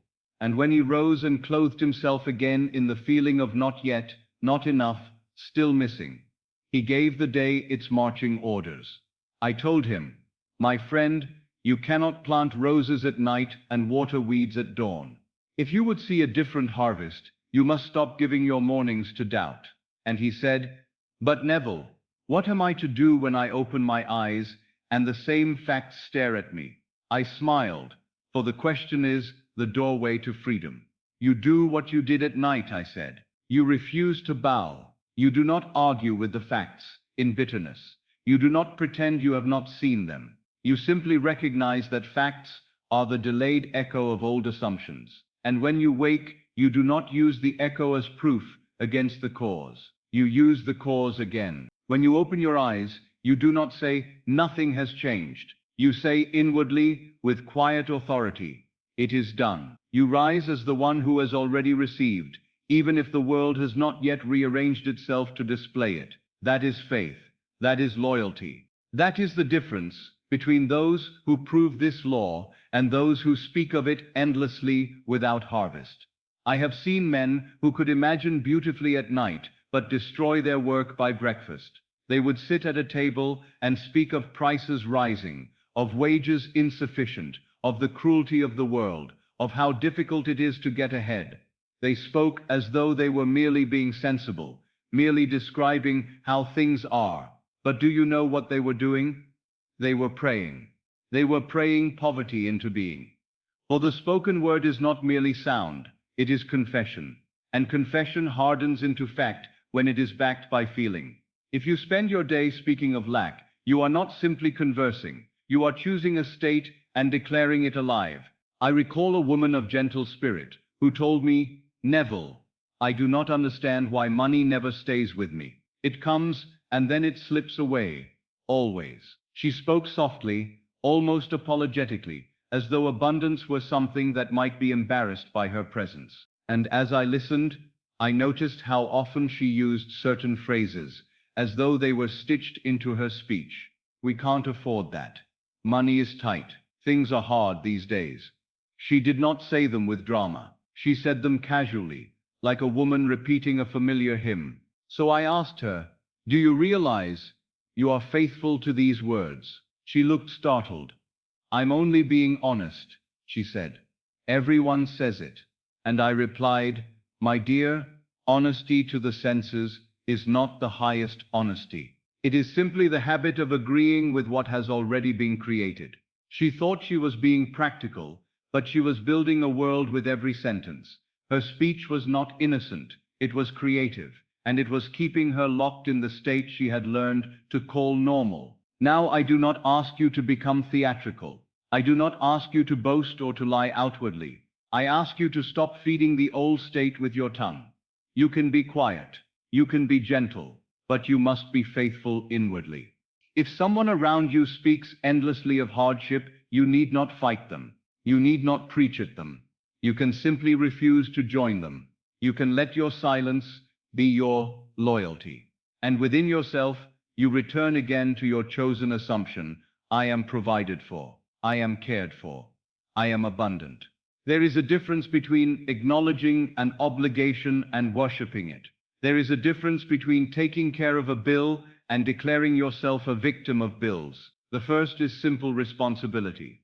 The second is a state, and states reproduce themselves. Now there is another great mistake that blocks wealth, and it is so common because men have been taught that it is virtuous. They ask as though prayer were begging. They ask as though God were outside.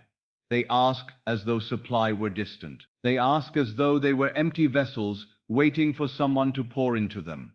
I have known men who would kneel at night and plead with all the emotion in their bodies. Please help me. Please send money. Please rescue me. They were sincere. They were not mocking. They were desperate. And yet their desperation was the very thing they were planting. For to ask is to confess you do not have. To beg is to confess you are powerless. To plead is to confess separation. And the subconscious does not hear your theology. It hears your feeling. It hears the state behind your words. It hears, I am lacking. And it responds faithfully by showing you more lack. There was a man once who came to me after years of such praying. His eyes carried the weary look of someone who had knocked on a door that never opened.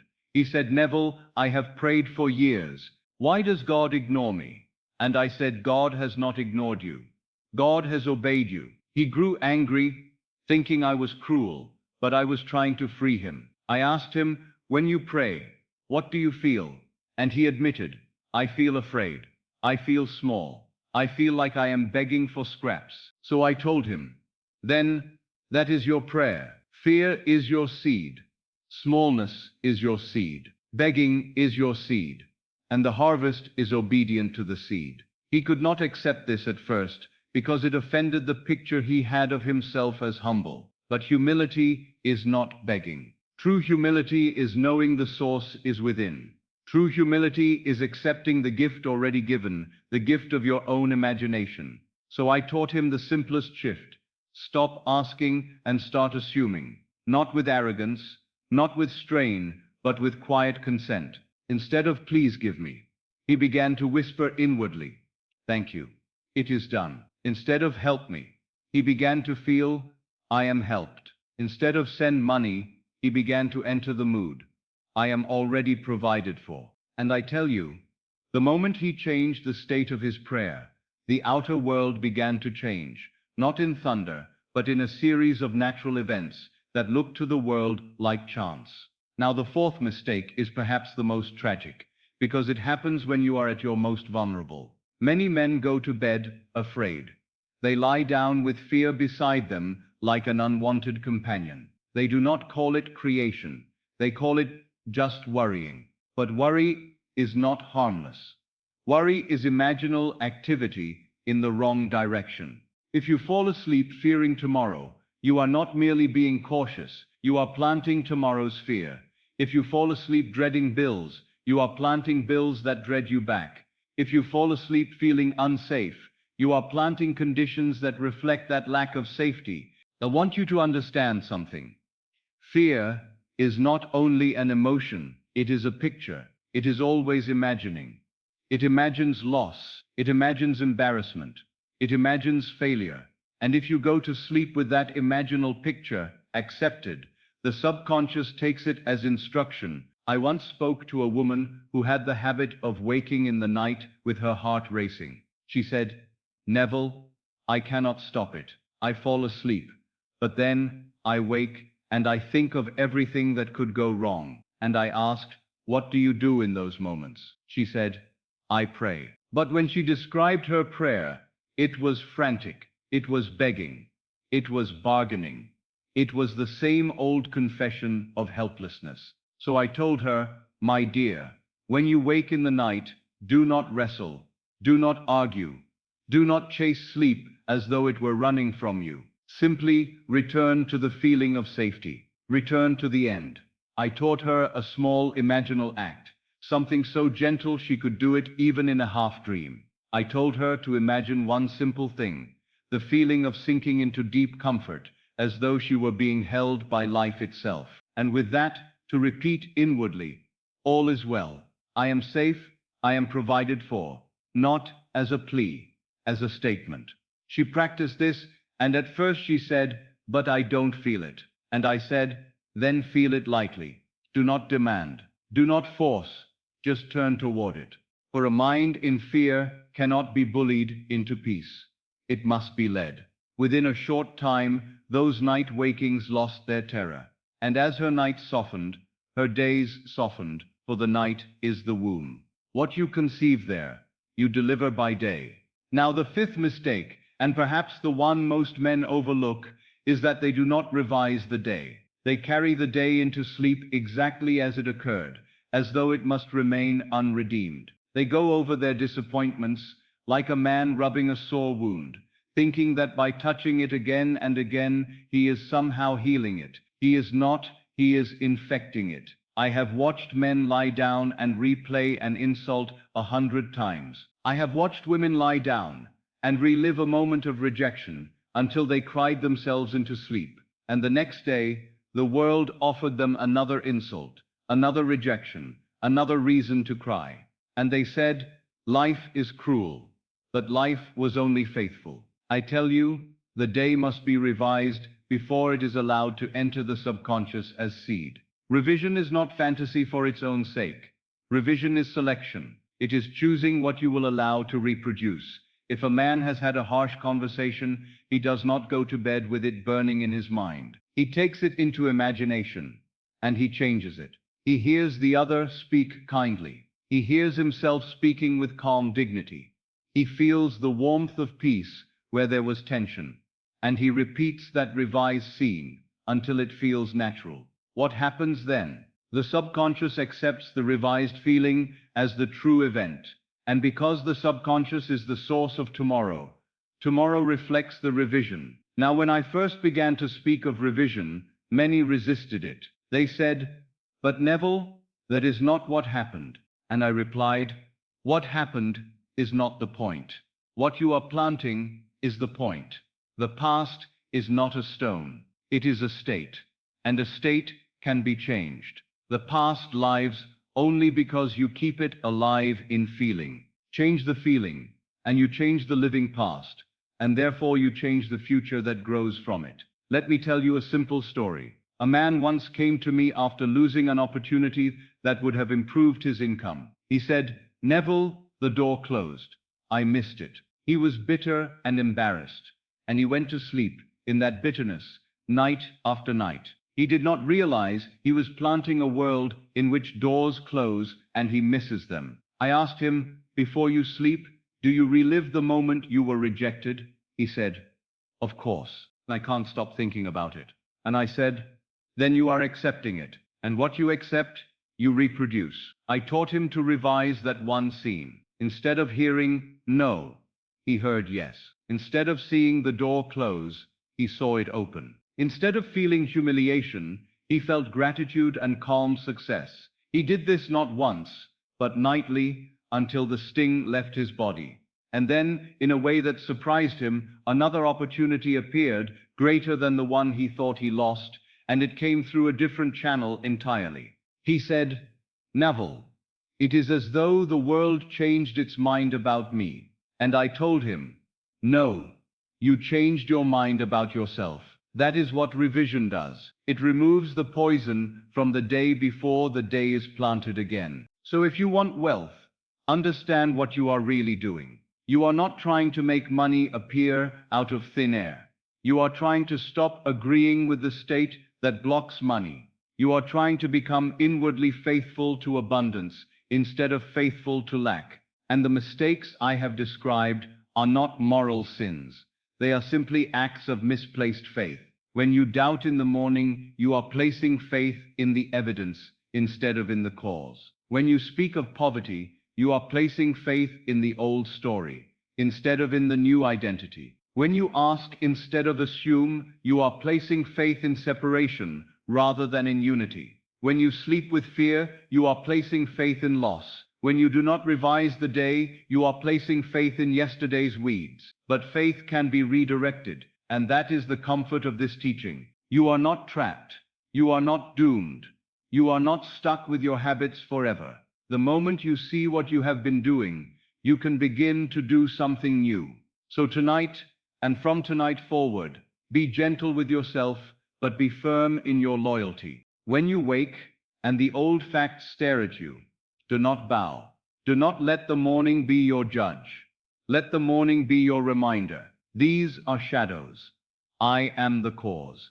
When you speak, let your speech be guarded, not stiff, not unnatural, but faithful. You do not have to announce your desire to the world, but you must stop announcing your defeat. You must stop making lack your conversation and calling it realism. When you pray, do not ask as though you were outside the door. Enter the room. Assume the state. Feel the fulfillment as present. Let your prayer be a quiet acceptance, not a desperate request. When you lie down, do not invite fear into bed with you.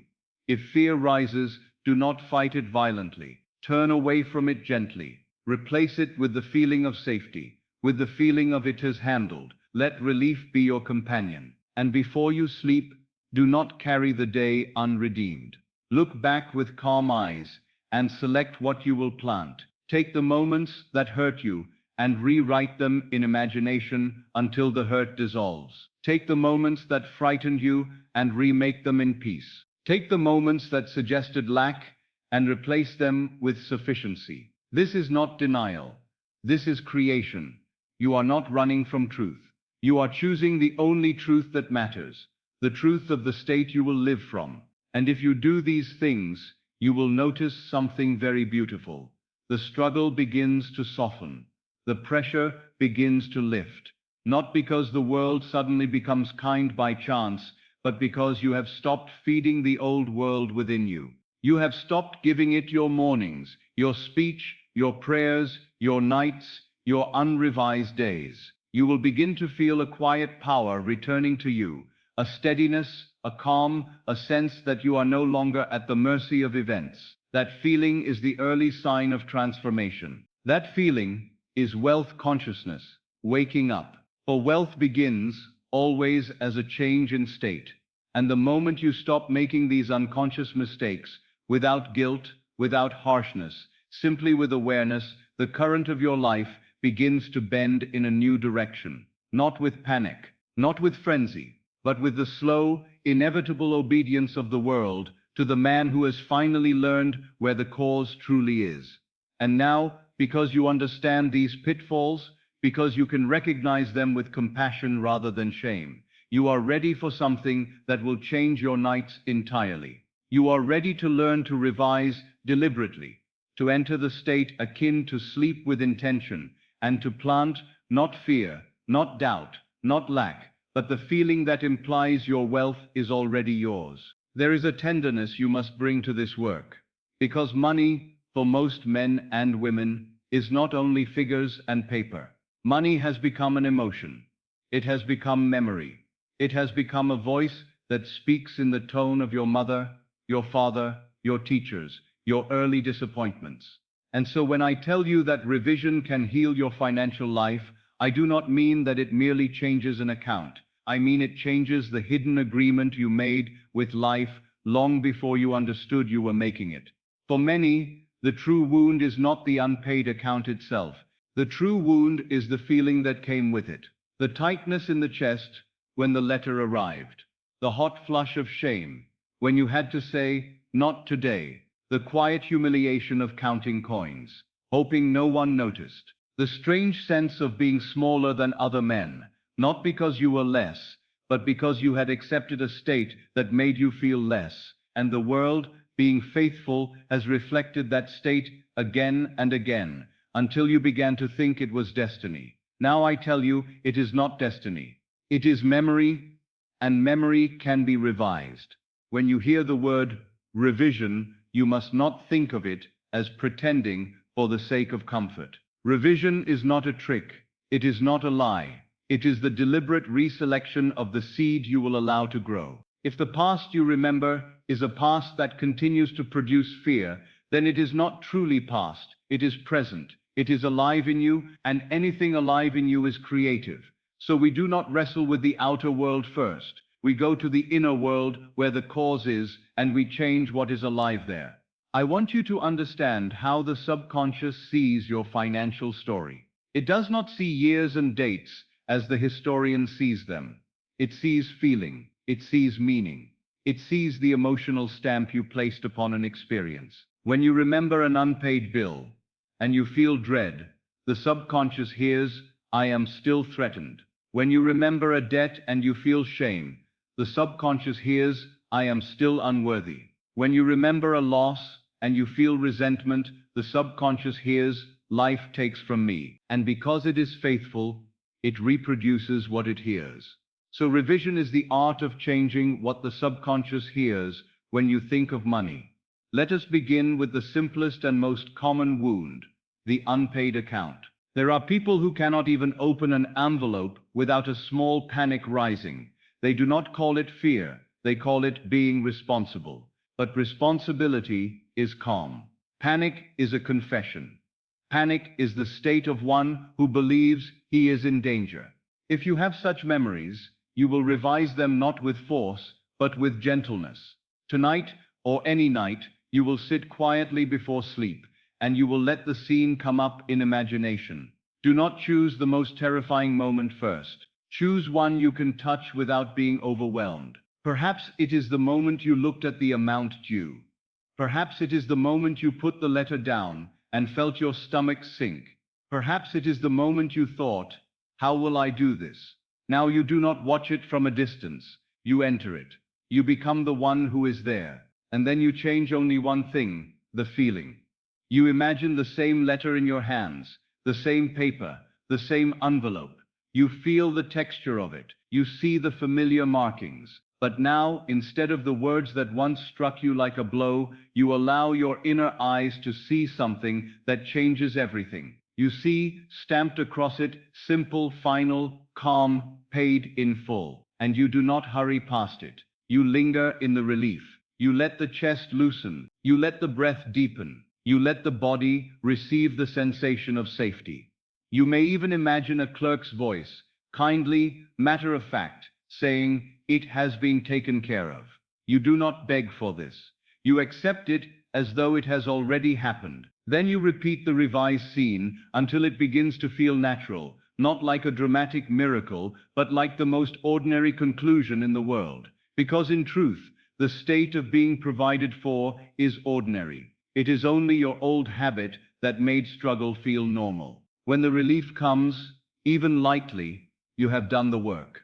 You have changed the seed, and the outer world, which must express what is planted, will begin to rearrange itself to match. Now there is another wound that sits beneath many financial troubles, and it is not spoken of openly, because it feels too personal. It is shame. Shame is the secret poison that makes men do irrational things. Shame makes a man hide bills and avoid letters and delay actions until a small problem becomes a large one. Shame makes a woman shrink when she should stand calmly. Shame makes people accept poor conditions because they secretly feel they deserve them. And shame always grows from a memory. Perhaps you were shamed as a child when money was scarce. Perhaps you heard arguments. Perhaps you saw your parents afraid. Perhaps you learned that money was something that caused pain and humiliation. Perhaps you were told, directly or indirectly, that wanting more was greedy, or that people like you do not become wealthy, or that we are not that kind of family. Those phrases, spoken casually in a home, become commandments in the subconscious. So you will revise not only the bills, but the language that formed you. I have known people who carry a phrase like a chain around the heart. We can't afford that. They say it even when they could. They say it automatically, as though it is wisdom. But what is it? Really, it is an identity statement. It is not about the purchase. It is about the self. It says we are the kind of people for whom life is always limited. So revision must go back to the moment the phrase was planted. If you can remember a scene from childhood, a simple scene, perhaps you asked for something and were told, "No, we can't afford it." Do not judge the one who said it. They spoke from their own state, but you need not carry their state as your inheritance. In imagination, return to the scene, see the room, hear the tone, feel the moment. And now, change it. Hear the voice, say something else, something that implies abundance and calm. It need not be extravagant. It may be as simple as "yes, we can," or "we will have it," or "there is always enough," or even, "of course, my dear." Then feel what that would have done to the child you were. Feel the child's body relax. Feel the sense of being safe, supported, considered. Feel the quiet dignity that comes when you do not grow up, feeling like a burden to life. You are not changing history as the world measures it. You are changing the inner history that determines your future. Now, let us speak of debt, because debt is not only a number. Debt becomes a mood. It becomes a constant background hum of pressure. Some people cannot enjoy a meal because debt sits at the table with them. They cannot rest because debt lies down beside them. They cannot receive joy because debt whispers, "You have no right." And I tell you, debt has no power except the power you give it in consciousness. You will revise debt as you revise anything, by changing the end. If you remember the moment you signed for a loan, or the moment you realized you owed more than you could comfortably pay, revise it. Return to it in imagination and see the account settled. See the balance cleared. Hear words that imply finality. This obligation is complete. Feel the lightness of being free. But do not do this with a clenched jaw. Do it with softness. The subconscious opens to relief. It closes to strain. There was a man I knew who carried debt like a punishment. He told himself he was foolish, that he had ruined his life, that he could never recover. And because he wore that state, he continued to make fearful decisions that kept him trapped. When I taught him revision, he resisted, because he thought it was too late. He said, "Neville, the mistakes are real." And I said, "The mistakes are over, but the state is not. You are still living in it. That is what must end." So he began to revise, not the numbers, but the identity. Each night, he would take the scene of his supposed failure, and he would change it. He would see himself calm, wise, guided. He would feel the sense of having learned, of having been protected, of having been brought through to safety. He would imagine hearing someone say, "It turned out wonderfully. Everything is in order." At first he did it without emotion. He was simply repeating words. But one night, as he persisted, something softened. He felt a strange wave of forgiveness toward himself. He felt his body unclench. He fell asleep with relief. Within weeks, he began to notice opportunities he had been blind to. Not magical in appearance, but natural, a conversation that led to better employment, a restructuring of obligations, an unexpected arrangement that reduced pressure. And he wrote to me later, saying, "Neville, I thought revision would change the past. It changed me. And then everything else changed." That is always the order. Revision changes you, and the world follows. Now, many financial wounds are tied to embarrassment. A moment at a counter when your payment did not go through. A moment when you had to borrow. A moment when you had to decline an invitation because you could not afford it. Those moments, if not revised, become a secret identity. I am the one who is always short. I am the one who is not included. I am the one who must struggle. So revise them, one by one, gently. Take the scene where your card was declined, if you have such a memory. In imagination, return to that moment, but change the outcome. Hear the clerk say, "It's all set." Hear the pleasant tone. Feel your own calm smile. Feel the ease of having paid without effort.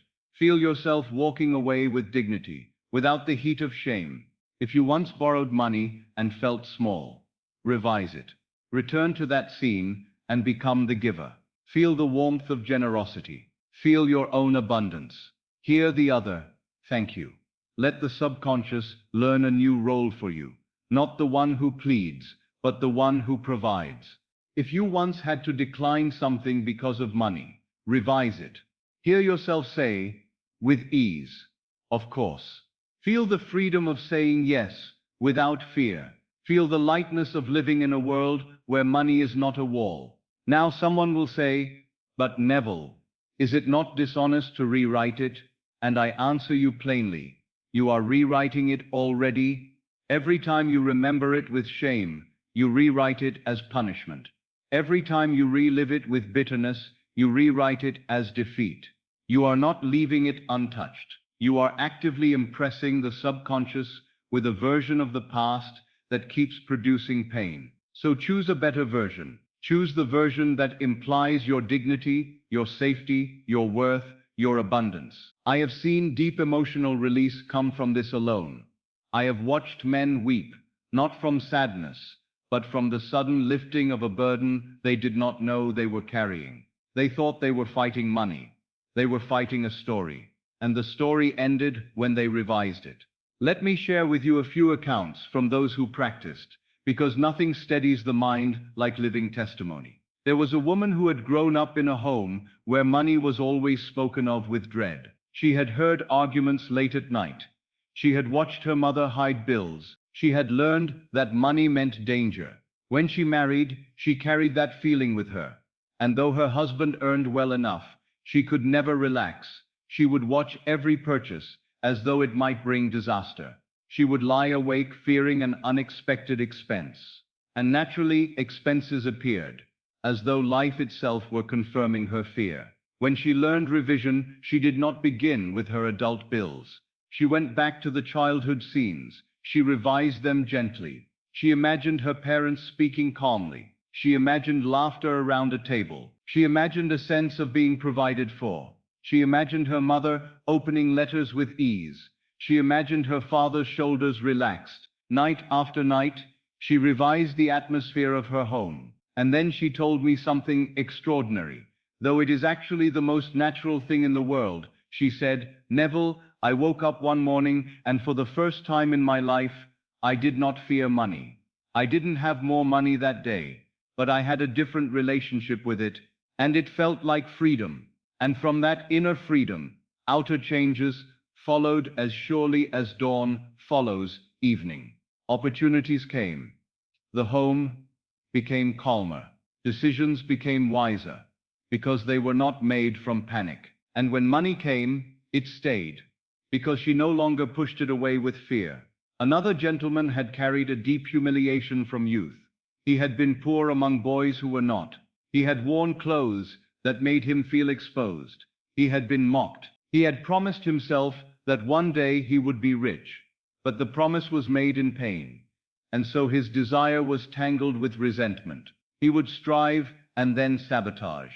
He would approach success and then feel unworthy. He could not enjoy gain, because the old boy inside him still felt mocked. When I taught him revision, he chose one scene, a moment in school when he had been laughed at. He returned to it in imagination and changed it. He saw the boys friendly. He heard respect. He felt himself included. He felt dignity. He did this not to excuse anyone, but to free himself. And one night, as he revised, he felt something break, not violently, but softly, like a knot loosening. He realized he had been trying to become wealthy to prove something to people who were no longer present. He had been living as the wounded one, not as the free one. When that state dissolved, his work improved. His decisions became clearer, and money began to come to him in ways that did not feel like battle. He said, "Neville, it is as though I stopped fighting ghosts. That is revision. It removes the ghosts." Now let me speak of inherited phrases again, because they are powerful. If your household repeated certain statements, you must understand they were not only opinions, they were spells. Some homes say, "Money doesn't grow on trees." Some say, "Rich people are corrupt." Some say, "We are always struggling." Some say, "It's not for people like us." These are not harmless sayings.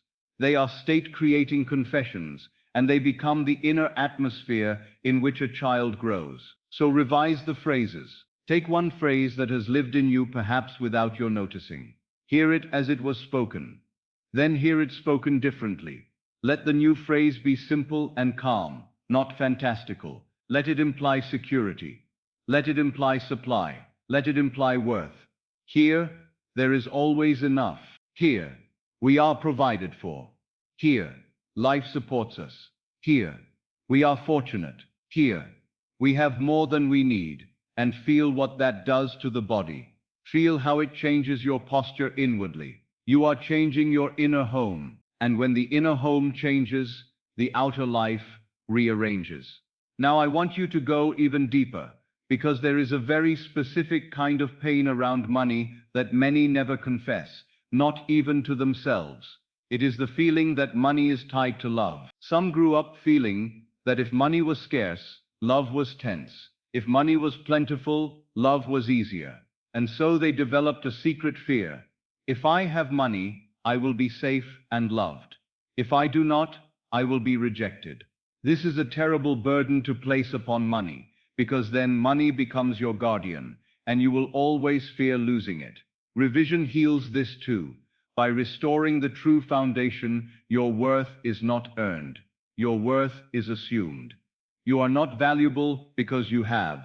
You have because you accept the state of being one who is provided for. So revise any scene where you felt unloved because of lack. Revise it until love is stable, calm, present. Then money no longer carries the weight of your emotional security. And when money is not burdened with that weight, it flows more freely because you are no longer trying to clutch it as proof of your worth. Now you might ask me, Neville, how many scenes must I revise? How long must I do it? And I tell you, you do it until the feeling changes. You do it until the memory no longer stings. You do it until the old scene becomes emotionally neutral, or better still, becomes a scene that implies your dignity and abundance. You are not trying to become a perfect practitioner overnight. You are simply removing the emotional hooks that keep you anchored to poverty consciousness. And I want to tell you something that will comfort you. You do not have to remember every scene. You do not have to dig up every painful event. You will naturally be drawn to the ones that still have life in you. Those are the ones to revise. And as you revise them, you will feel lighter. You will notice that certain thoughts no longer arise. Certain fears no longer grip you. Certain reactions soften. This is the deep liberation you have been waiting for, though you may have thought you were waiting for a number. For when the relationship with money is healed, money becomes a simple servant, not a cruel master. It becomes a tool, not a terror. And from that healed state, you will find it far easier to assume wealth at night, because you are no longer dragging old shame into the act. You are no longer trying to imagine millions while a wounded part of you whispers, "Who do you think you are?" That whisper is the past unrevised. Revise it, and it dies. I want you now to imagine, very gently, what it would feel like to look back on your entire financial history and feel no shame. Not because you fixed it with effort, but because you redeemed it with imagination. What would it feel like to remember unpaid accounts and feel that is resolved? What would it feel like to remember debt and feel that is finished? What would it feel like to remember embarrassment and feel, "I was always worthy"? What would it feel like to remember the phrase, "We can't afford that," and feel, "That was never my law"? That feeling is not merely comfort, it is power, because the future grows from the past as you hold it in consciousness. When you change the inner past, you change the soil, and when the soil is changed, the seed of wealth takes easily. So tonight, and in the nights to come, treat revision as an act of love toward yourself. Not indulgence, not weakness. Love is not weakness. Love is the most creative force in the world, because love restores you to the state that was always yours, the state of being supported by life. As you revise, you may notice tears. Let them come. They are not proof of sadness. They are the release of a knot. They are the body letting go of an old confession. You may feel warmth. You may feel relief. You may even feel a strange, quiet joy, as though you have been forgiven by something vast. That is simply you returning to yourself. And when you have revised, do not rise from it to check the outer world anxiously. Do not ask, "Has it changed yet?" That is the old habit again. Instead, carry the feeling forward. Sleep in it. Let the night be the womb that receives the revised seed. For now, when you think of money, the subconscious will no longer hear dread. It will hear resolution. It will hear dignity. It will hear provision. And from that, the bridge of incidents begins in a way so natural, you may not recognize it at first. A letter that once would have frightened you now carries good news. A conversation that once would have seemed irrelevant becomes the opening to a new stream of income. A forgotten refund appears. A debt is restructured. An opportunity arrives that matches your new state. Not because you begged for it, but because you changed what you are. And so, as we move deeper from here, understand that revision is not merely cleaning up yesterday. It is preparing you to enter the state, akin to sleep with a clean heart, a free mind, and an identity that can accept great wealth without resistance. Because the man who is still ashamed cannot comfortably receive millions. He will push them away, or lose them, or sabotage them, simply to return to the familiar feeling of "this is all I deserve." But the man who has revised his past stands in a new dignity. He can receive without flinching. He can hold abundance without fear. He can sleep in the feeling of already having, because nothing inside him argues against it. So let revision do its holy work in you. Let it heal the financial story. Let it dissolve the inherited phrases. Let it lift the shame. Let it settle the debts in consciousness. Let it mark every old bill paid in full within you. And when you feel that quiet liberation, when you notice that the thought of money no longer tightens the body but softens it, you will know something true has happened. Not outside you first, but within you.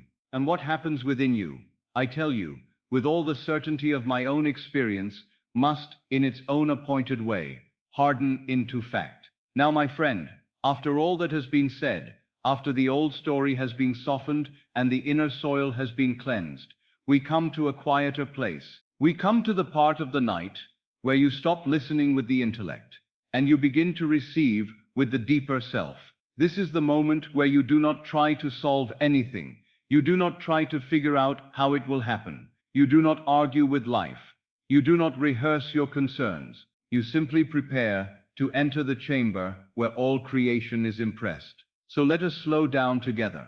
Let the day, whatever it contained, begin to fall away from you. Not because the day was unimportant, but because it has finished its part. The day was the surface.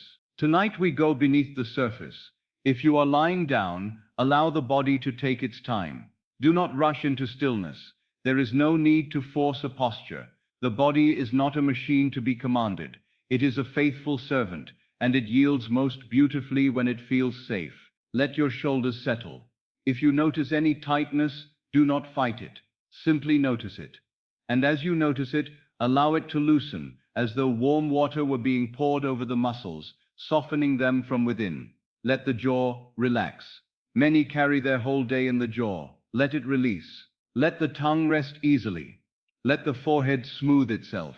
If the hands are tense, let them open slightly. Not dramatically, not as an effort, but as a gentle permission. The hands in so many lives are trained to grasp. Tonight, they are trained to receive. Let them rest as though nothing must be held, nothing must be defended, nothing must be controlled. And now bring your attention to the breath, not to discipline it, not to count it, not to make it something unnatural, but simply to become aware that it is already doing its work. The breath is the simplest proof that life moves through you without your effort. You do not strain to inhale. It comes. You do not struggle to exhale. It releases. Let that be a lesson to the mind. If you have spent your life thinking you must strain for everything, let the breath correct you. Let it show you a different way. The way of natural movement. The way of quiet receiving. So breathe as you are breathing now, and simply allow it to become softer, not smaller by force, but softer by surrender. A gentle inhalation, a gentle exhalation, as though you were sighing out the day. With each exhale, you can let something go, not by naming it, not by analyzing it, but simply by letting it melt out of you. The body knows how to release if you stop interrupting it with fear. If a thought comes, let it come. Do not wrestle it. The mind has habits, and habits will show themselves when you first become still. Let the thoughts pass through like birds crossing the sky. You are not required to chase them. You are not required to answer them. You are simply the sky. And if you notice that one thought lingers, a worry, an image, a small fear, do not punish yourself. Simply return gently to the breath. The breath will be your anchor, and the feeling of ease will be your guide. Now, as the body softens, begin to withdraw your attention from the outer world. The outer world may still make its sounds. There may be distant movement, a faint hum, the ordinary life of the world continuing. But understand this: silence is not the absence of sound. Silence is the absence of attention. So you do not need to demand that the world become quiet. You need only become uninterested in its noise. Let the sounds be there and let them drift farther away, not because they are moving, but because you are. You are moving inward. You are turning from the surface to the depth, from the shadow to the substance. Feel the weight of your body supported. If you are on a bed or resting in a chair, allow yourself to be held. Many men and women do not realize how much of their life is spent resisting circumstances, resisting people, resisting their own feelings. And that resistance becomes muscle. It becomes posture. It becomes tension. Tonight you practice something else. You practice being supported. Feel the support beneath you, and let it be a symbol of something greater. Let it suggest to you that life itself can support you, that you are not required to carry everything alone, that there is a deeper power within you that holds you when you stop clenching your hands around the world. Now let the eyelids rest. If they are closed, feel the gentleness of that. The closing of the eyes is not merely a physical act. It is a turning. It is a quiet decision. For now, I release the visible and I attend to the invisible. And what you are about to discover, if you have not discovered it already, is that the invisible is not vague. The invisible is not weak. The invisible is the cause. In this softening, you are preparing the mind to become receptive. You are preparing the heart to accept a new identity without argument. Because identity is the true ritual. The ritual is not candles, not posture, not the form of a prayer. The ritual is the assumption of being. So now, without hurry, let us approach the declaration of identity. Do not say it like a man trying to convince himself. Do not say it like a man begging the world. Say it as you would say your own name. Quietly, naturally. As a simple fact, you may begin with something gentle, something the body can accept. I am safe. Let it be true now, in this moment. Not because the world has proven it, but because you are choosing it. I am safe. Feel the body respond to that. Safety is a state. When safety is present, the muscles soften. Then you may say, very softly within, I am provided for. Do not argue with it, do not measure it. Feel it as a tone, a mood, a simple inner atmosphere. I am provided for. And if the mind tries to object, do not fight the objection. Let the objection pass, and return to the feeling. Now you are beginning to understand something important. The mind may chatter, but the feeling is the seed. You are not here to debate. You are here to plant. So let the feeling of being provided for settle in you like warmth, settling into a room. And then, as naturally as you can, let this take shape. I am wealthy, not frantic, not excited. True wealth is not hysteria. True wealth is calm. True wealth is the absence of threat. True wealth is the quiet, knowing that there is more than enough. So say it inwardly, as if you were remembering something you had forgotten.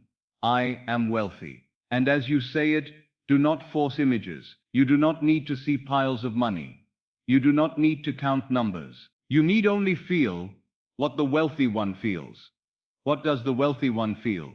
He feels time become generous. He feels the future open. He feels the body relax, because it is no longer bracing for impact. He feels a strange, quiet gratitude, not because he is begging for help, but because he recognizes he has stepped into a different state of being. So feel, if only gently, the relaxation of the wealthy one. If you want a simple sign that you have entered the right direction, notice the breath. The wealthy one breathes as though he has time. He does not breathe like a hunted creature. He does not hold his breath against life. He exhales freely. He inhales calmly. So let your breathing reflect your identity. Not by forcing it, but by allowing the body to express the state you are choosing. Now let the outer day retreat even more. If you find yourself thinking of tomorrow, bring yourself back. Tomorrow will take care of itself when you plant the right seed tonight. The day is the harvest. This is the sowing. So give yourself permission to stop planning. Give yourself permission to stop scanning for danger. Give yourself permission to stop rehearsing what might go wrong. Say within, gently, I have already done what is necessary. Because in the deepest sense, you have. Your work is not to strain. Your work is to assume. And if there is any part of you that fears letting go, if there is a part that says, if I stop worrying, I will be careless, then let me tell you this, worry is not wisdom. Worry is not preparation. Worry is creation in the wrong direction. So you are not becoming careless. You are becoming deliberate. Now let us deepen the withdrawal from the external world. Imagine, if you will, that the room around you is growing softer, not disappearing, but softening. The edges blur, the light dims gently. The sense of distance increases, as though everything outside you is moving farther away. This is not imagination as fantasy. This is imagination as a doorway. You are entering the borderland where the subconscious opens. And here, in this borderland, a simple truth becomes clear. The subconscious accepts what you feel as real. It does not care whether the outer world agrees. It does not consult your bank account. It does not argue with appearances. It receives the impression. So you are preparing to give it the impression of wealth, not in the language of force statements, but in the language of naturalness. The most powerful word in all scripture is not a long sentence. It is the simple I am. Because whatever you attach to I am, you become. You do not become it by effort. You become it by acceptance. So tonight you allow yourself to attach a new truth to that holy name. I am prosperous. I am favored. I am the one for whom things work out. I am the one who is richly provided for. Choose one that feels gentle enough to accept, and let it settle. You may repeat it slowly, like a lullaby. I am provided for. Pause. I am wealthy. Pause. I am the one who receives. Pause. Do you feel the rhythm? It is not a rhythm of urgency. It is a rhythm of descent. Now, as you continue to soften, you may notice that the body begins to feel heavy or strangely light or both. That is natural. The body is surrendering. The senses are loosening their grip. This is the threshold we seek. Do not try to hold yourself awake with effort. Do not try to fall asleep with effort. Effort is the enemy of this state. You simply allow yourself to hover. And as you hover, let the declaration of identity become even more intimate, even more simple. Instead of saying many things, you may say one thing with feeling. You may simply say, "It is done." If that feels too bold, you may say, "It is already handled," or "I am already the one," and then pause and feel what those words imply. When you say, "It is done," the body hears relief. When you say, "It is already handled," the mind stops searching for solutions. When you say, "I am already the one," the heart stops begging to be chosen by life. Now you are beginning to understand why this becomes hypnotic. Not because it is a trick of language, but because it is a return to a natural state, where the outer world no longer dominates your inner feeling. This is how a child falls asleep, when he feels safe.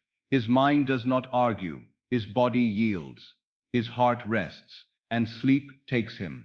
Tonight you fall asleep as the wealthy one, as the safe one, as the provided one. If at any moment you notice tension return, do not be discouraged. Simply return to the body gently. Relax the shoulders. Relax the jaw. Let the hands open. Let the breath soften. And then return to identity. I am wealthy. Not shouted. Not performed. Whispered inwardly, like a secret you are finally willing to accept as true. Now let me speak to you as though I were beside you. Because in imagination, I am. You do not need to do anything extraordinary. You do not need to force visions. You do not need to strain for a sensation. You need only to feel the simplest thing, the feeling of not needing. Feel the feeling of not needing to check, not needing to worry, not needing to chase, not needing to prove. That feeling, more than any image, is the true beginning of wealth. Now, as the rhythm slows, you may begin to notice a space between thoughts, a small quiet gap. At first it may be brief, like a pause in music, but it is precious, because in that gap, you are no longer repeating the old story. So when you notice that gap, rest in it, let it widen. Let it become a soft, dark room within you. A room without noise, without argument, without memory pressing upon you. And in that room, speak the new identity once, slowly. I am wealthy. Then do not hurry to say it again. Let it echo. Feel the echo in the chest. Feel the echo in the stomach. Feel the echo in the limbs. Now you are giving the subconscious a single clear impression. And remember, the subconscious does not require many words. It requires one feeling, accepted. Now withdraw from the outer world even more. Imagine that the concerns of the day are like garments hanging on hooks by the door. You can see them there, but you do not put them on. You do not carry them into bed. You may say inwardly, I will pick them up tomorrow if I choose, but you will not. For tomorrow you will be different. The state you enter tonight will shape what you meet tomorrow. So you leave the garments of worry where they are. You leave the garments of doubt where they are. You leave the garments of old identity where they are. And you step inwardly into a simpler truth. I am. And what are you? You are the one who has received. You are the one who is provided for. You are the one who is wealthy. Now let the breath become almost effortless. It may feel as though the body is breathing itself. Good, that is a sign that you are no longer trying to manage life with the surface mind. Let the eyelids feel heavy. Let the face feel slack and peaceful. Let the shoulders sink. Let the chest rise and fall softly, like a gentle tide. If you hear a sound outside, let it remind you to go deeper, not to come back to the surface. Each sound is simply proof that the outer world continues without your supervision. You can let it continue. You can rest. Now I want you to feel something very specific, because it prepares you for everything that follows.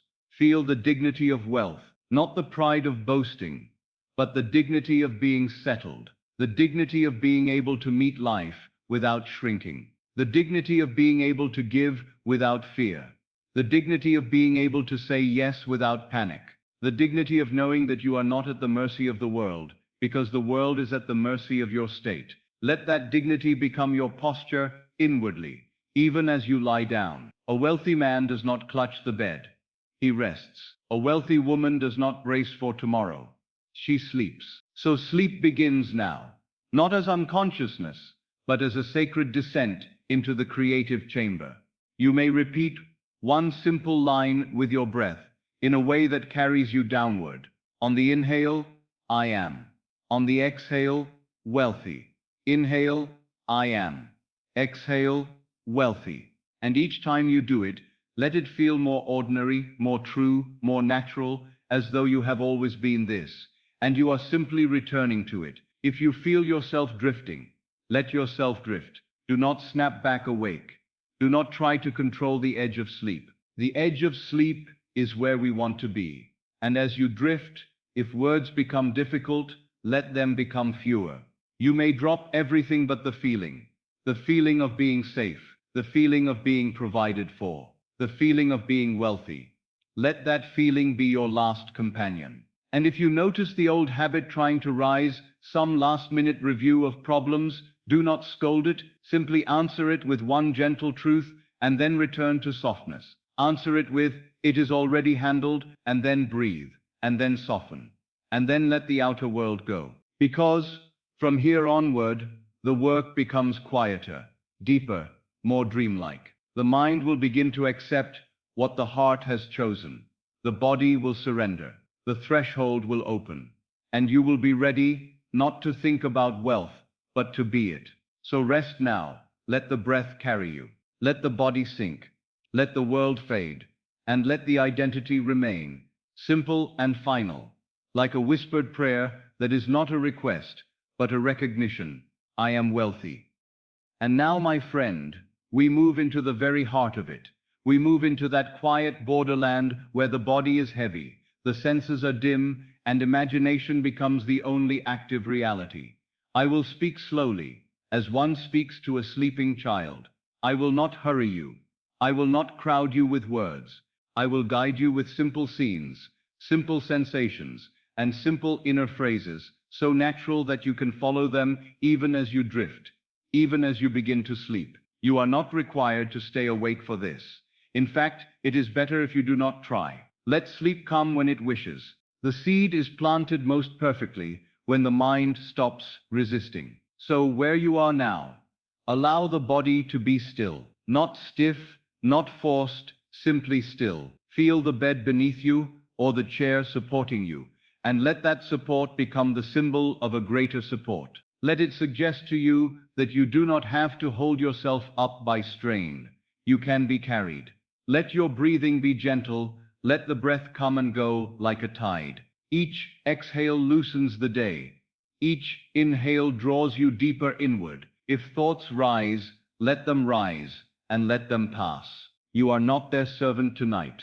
You are the one who chooses the final impression. Now, in your imagination, let a scene begin to form very softly, like a picture emerging from mist. Do not force it. If it is faint, that is enough. If it is clear, that is fine. The subconscious does not demand perfection. It receives feeling. Imagine then that you are holding something in your hand. A simple envelope.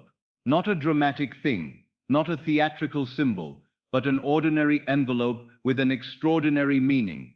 Feel it. Feel the texture of the paper beneath your fingers. Feel the slight stiffness of it. Feel its weight, not heavy like iron, but heavy with significance, heavy with certainty. You do not need to see writing on it. You do not need to know exactly where it came from. In this inner world, you only know one thing. It is addressed to you, and it carries good news. Let your imaginal fingers turn the envelope slightly. Hear the faint sound of paper moving against paper. Feel the calm in your chest as you hold it.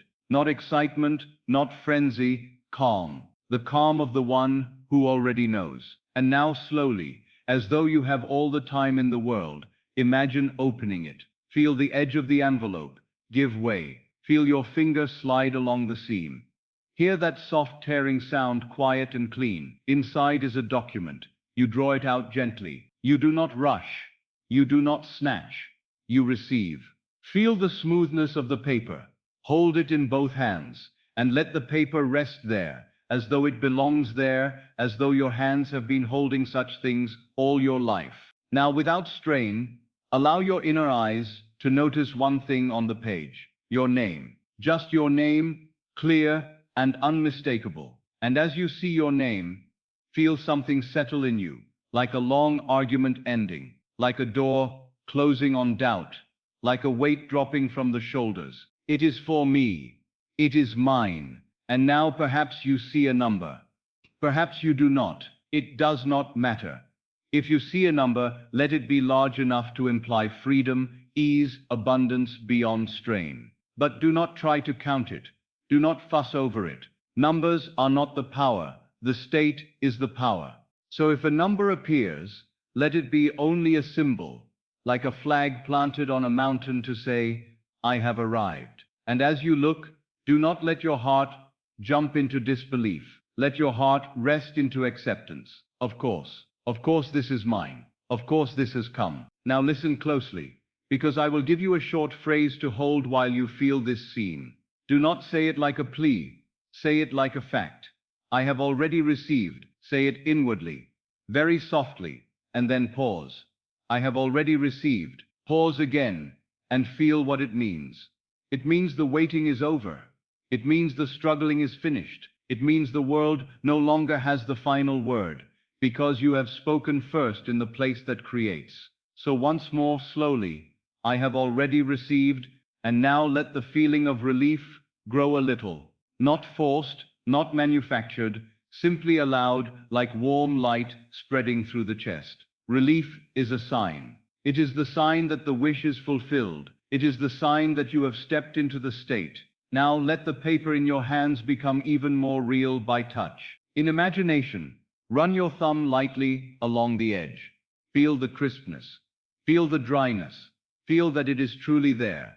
You may even bring it closer to your face, as one does instinctively when something matters. Feel the paper nearer your breath. Notice that your breath remains calm. That calm is wealth. Now imagine that someone is near you. Not a crowd, not noise, just one trusted presence. You may choose who it is. It may be a dear friend. It may be a family member. It may be a dignified stranger whose voice carries authority and kindness. You do not need to see the face clearly. You need only hear the voice. And that voice says quietly, warmly, as though speaking of something already decided, it's done. Let those words fall into you. It's done. Feel the finality of them. Not it may happen, not perhaps, not someday. It's done. Now notice what happens in your body as you accept that. The shoulders drop, the stomach loosens, the breath deepens, the jaw releases, the forehead smooths. The whole being says, at last. Now whisper inwardly, very simply, It is mine now. Pause. It is mine now.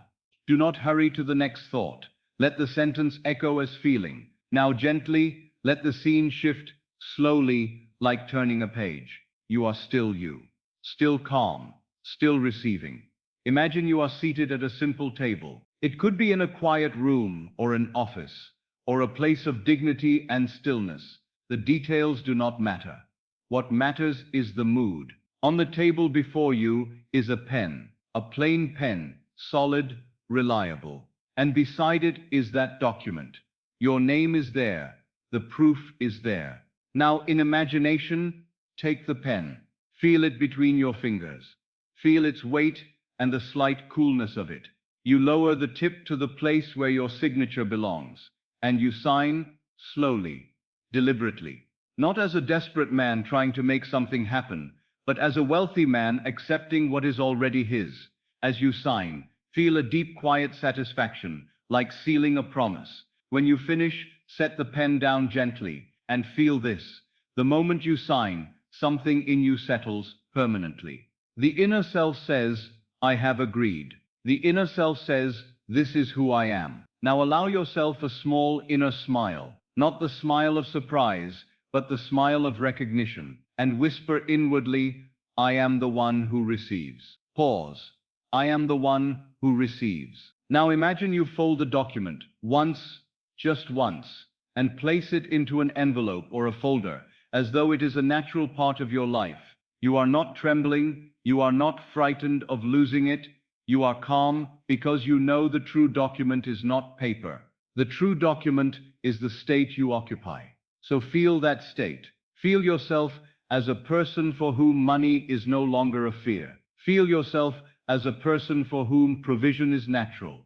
Feel yourself as a person who is safe. And then let the scene soften for a moment, as though it is fading gently into the background, while the feeling remains in the foreground. Now another simple scene, even simpler. Imagine you are standing in your home. Not a grand palace, not a fantasy, but your home. Only now it feels different. It feels quiet. It feels settled. It feels paid. It feels secure. Feel the floor beneath your feet. Feel the stillness in the air. Feel how your body stands when there is no threat. A person who is free stands differently. He does not hunch. He does not brace. He does not move like someone being chased. He moves like someone who belongs. So let your inner body move in that way. Imagine you walk slowly through a room, and as you walk, you feel the simple luxury of peace. Not luxury in objects, but luxury in the nervous system. The luxury of not being pressed. The luxury of not being hunted by tomorrow. The luxury of time. Now perhaps you come to a window, and you look out. It might be night, it might be morning. It does not matter. What matters is what you feel as you look. You feel calm. You feel gratitude. You feel a deep sense of, I made it. And you whisper inwardly, I am safe in abundance. Pause. I am safe in abundance. Again, gently, I am safe in abundance. Now let the body you are in, your physical body lying there, now begin to mirror this. Let the chest soften. Let the belly loosen. Let the hands relax. Let the legs be heavy. Let the eyes rest. You are teaching the body the feeling of wealth. Now let us return to the simplest phrase, the one that can carry you into sleep like a lullaby. I have already received. Say it again, softly. I have already received, and now shorten it, if you wish, to something even smaller. Already received. Already received. Already received. Not as words, but as a feeling. Now in imagination, allow one more brief moment to form very gentle. Imagine you are meeting someone who knows the good news. Perhaps you see them at a doorway, or in a quiet office, or in a simple place where important things are said quietly. They look at you with warmth, and they say, congratulations, not loudly, not dramatically, just warmly. Congratulations, and as you hear it, let your heart respond with quiet certainty. You do not react like someone hoping. You react like someone who knows, and you answer, perhaps only in feeling, perhaps with a small nod. Yes, yes, yes. Let that yes be your consent to wealth. Let it be your consent to ease. Let it be your consent to a new identity. Now whisper inwardly, yes, it is mine. Pause. Yes, it is mine. And feel how easy it is to say it when you do not argue. You are not required to argue with the senses. You are required only to occupy the state. Now as you drift, I will keep the scenes very simple, because simple scenes are easiest to accept. Imagine a small book, like a ledger, lying open before you. You glance at it and you see that the numbers are in your favor. Again, do not count. Do not analyze. Simply notice the mood. The mood is more than enough. The mood is settled. The mood is secure. And you close the book gently, as though it is no longer needed. Because the wealthy one does not stare at proof all night. He rests. He trusts. So you close the book, and you place your hand upon it for a moment, as if to say, yes, this is true. Now let that fade. Imagine a bill, only one. A simple paper that once caused tension. You pick it up in imagination, and instead of dread, you feel calm. And you see stamped across it a simple phrase, paid, paid. You do not jump. You do not cry out. You feel relief, like exhaling after holding the breath for years. And you set it down as though it has no power anymore, because it does not. Now whisper inwardly, paid and done. Paid and done. Paid and done. Now let that fade. The margin another letter, another envelope, another notice. Only now it is good. It says something like, your balance is settled, or your account is in credit, or all obligations fulfilled. The exact words do not matter. The feeling matters. The feeling is, the burden is lifted. The feeling is, the past no longer follows me. So feel the lifting and whisper inwardly, the burden is lifted. Pause. The burden is lifted. Now if you notice sleep pulling you, let it pull you. You are not losing anything. You are receiving deeper, and as you drift, I will keep speaking the truths that the subconscious accepts easily, like soft rain into soil. You are wealthy. You are provided for. You have already received. It is done. You may repeat any one of these in your own heart, slowly, like a prayer that is not begging but accepting. Now let us take one more scene, gentle, slow, and physical. Imagine you are holding a small object of value in your hand. It could be a key, a simple key, cool metal, against your skin. And you know what the key represents. It represents access. It represents opening. It represents a door that once felt locked, now standing open. So feel the key resting in your palm. Curl your fingers around it, and feel this. The wealthy one has keys. Not because he steals them, not because he begs for them, because they belong to him by state. So whisper inwardly, I have the key. Pause. I have the key. Now in imagination, see a door, a quiet, solid door. You insert the key. You turn it. You hear the click. That click is important. The subconscious loves certainty. The click says, unlocked, unlocked, unlocked. Now you open the door, slowly, and behind it is not a chaotic scene, not noise, not confusion. Behind it is a calm, bright stillness that feels like security. You step in, and you feel the ease of being in the place that belongs to you. Now whisper inwardly, this belongs to me. Pause, this belongs to me. Now again, let that fade gently and return to the simplest core. I have already received. Already received. Already received. Now, my friend, let me remind you of something that will keep you from effort. Do not try to get the feeling. Do not try to hold the feeling by force. You are not wrestling a wild animal. You are rocking a child. So if you lose the feeling for a moment, you simply return. You return as naturally as the breath returns. You return without punishment. You return without disappointment. You return by choosing again. And the choosing again is the true power. So choose again now, softly. I am wealthy. Pause. I am wealthy. Do not say it like you are trying to persuade the world. Say it like you are telling your own heart what it can now rest in. I am wealthy. Now let the word wealthy mean what it should mean. It means calm, it means ease, it means freedom from fear. It means the ability to breathe without bracing. It means time. It means rest. It means generosity. It means being unthreatened. So feel unthreatened. Feel safe. Feel held. Now imagine a simple moment of giving, not because you must prove anything, but because giving is natural when you have more than enough. Imagine you are placing something in another's hand. It might be money, it might be help, it might be a gift.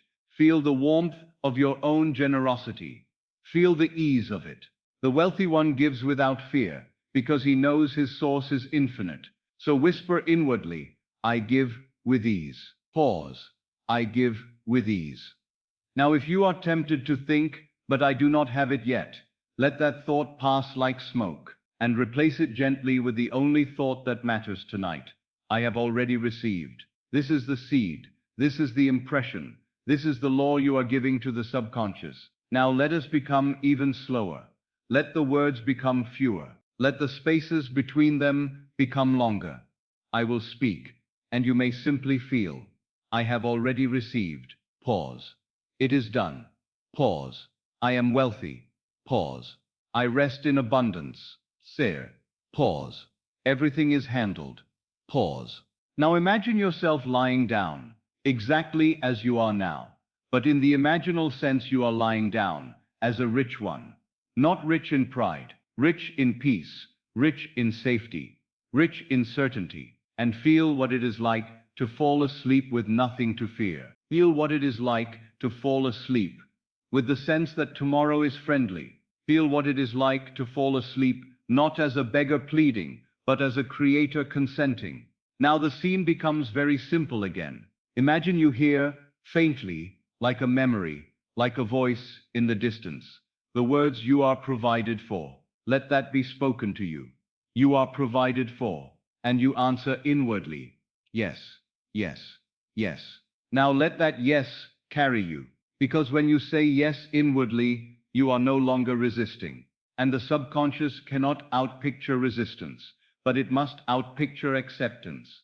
So accept now, softly, without strain, with the ease of a child receiving comfort. I have already received. It is mine. It is done. Now I will give you a very small loop, a gentle rhythm you can drift with. You do not have to keep up. You can fall asleep in the middle of it. It will still be planted. I am wealthy. I have already received. It is done. I am calm. I am safe. I am provided for. And again, slower. I am wealthy. I have already received. It is done. I am calm. I am safe. I am provided for. Now let the words begin to fade into feeling wealthy. Becomes calm. Received becomes relief. Done becomes certainty. Calm becomes softness. Safe becomes surrender. Provided becomes trust. And the feeling becomes one simple thing. Peace. Peace is the richest state. Peace is the state that allows the bridge to unfold. So rest in peace. Now imagine, just for a moment, that you are waking in the morning, not jumping up in fear, not checking for bad news. You wake slowly, and the first thing you feel is ease. You stretch and you smile. Not because something outside has proven itself, but because something inside has changed. And you say inwardly, as naturally as breath, I have it. I have it. I have it. Let that be enough. Now, my friend, let the morning scene fade. Do not chase it. Return to the night. Return to the bed. Return to the heavy limbs. Return to the soft breath. Return to the half-dream. Because this half-dream is the fertile place. This is Sats. This is the gate. This is where you impress the new identity. So impress it now, gently. I have already received. I have already received. I have already received. And if you want one final scene, one final simple proof, here it is. Imagine your own hands again, holding that envelope. Feel it. Open it. See your name. Feel relief. And then let it fade into darkness. Let the darkness be warm. Let the darkness be friendly. Let the darkness be the womb. And as you drift into that womb, let the last thing you know, not think, know, be this. It is done. I have already received, I am wealthy. And now, rest. Let the words dissolve. Let the feeling remain. Let sleep take you as the wealthy one.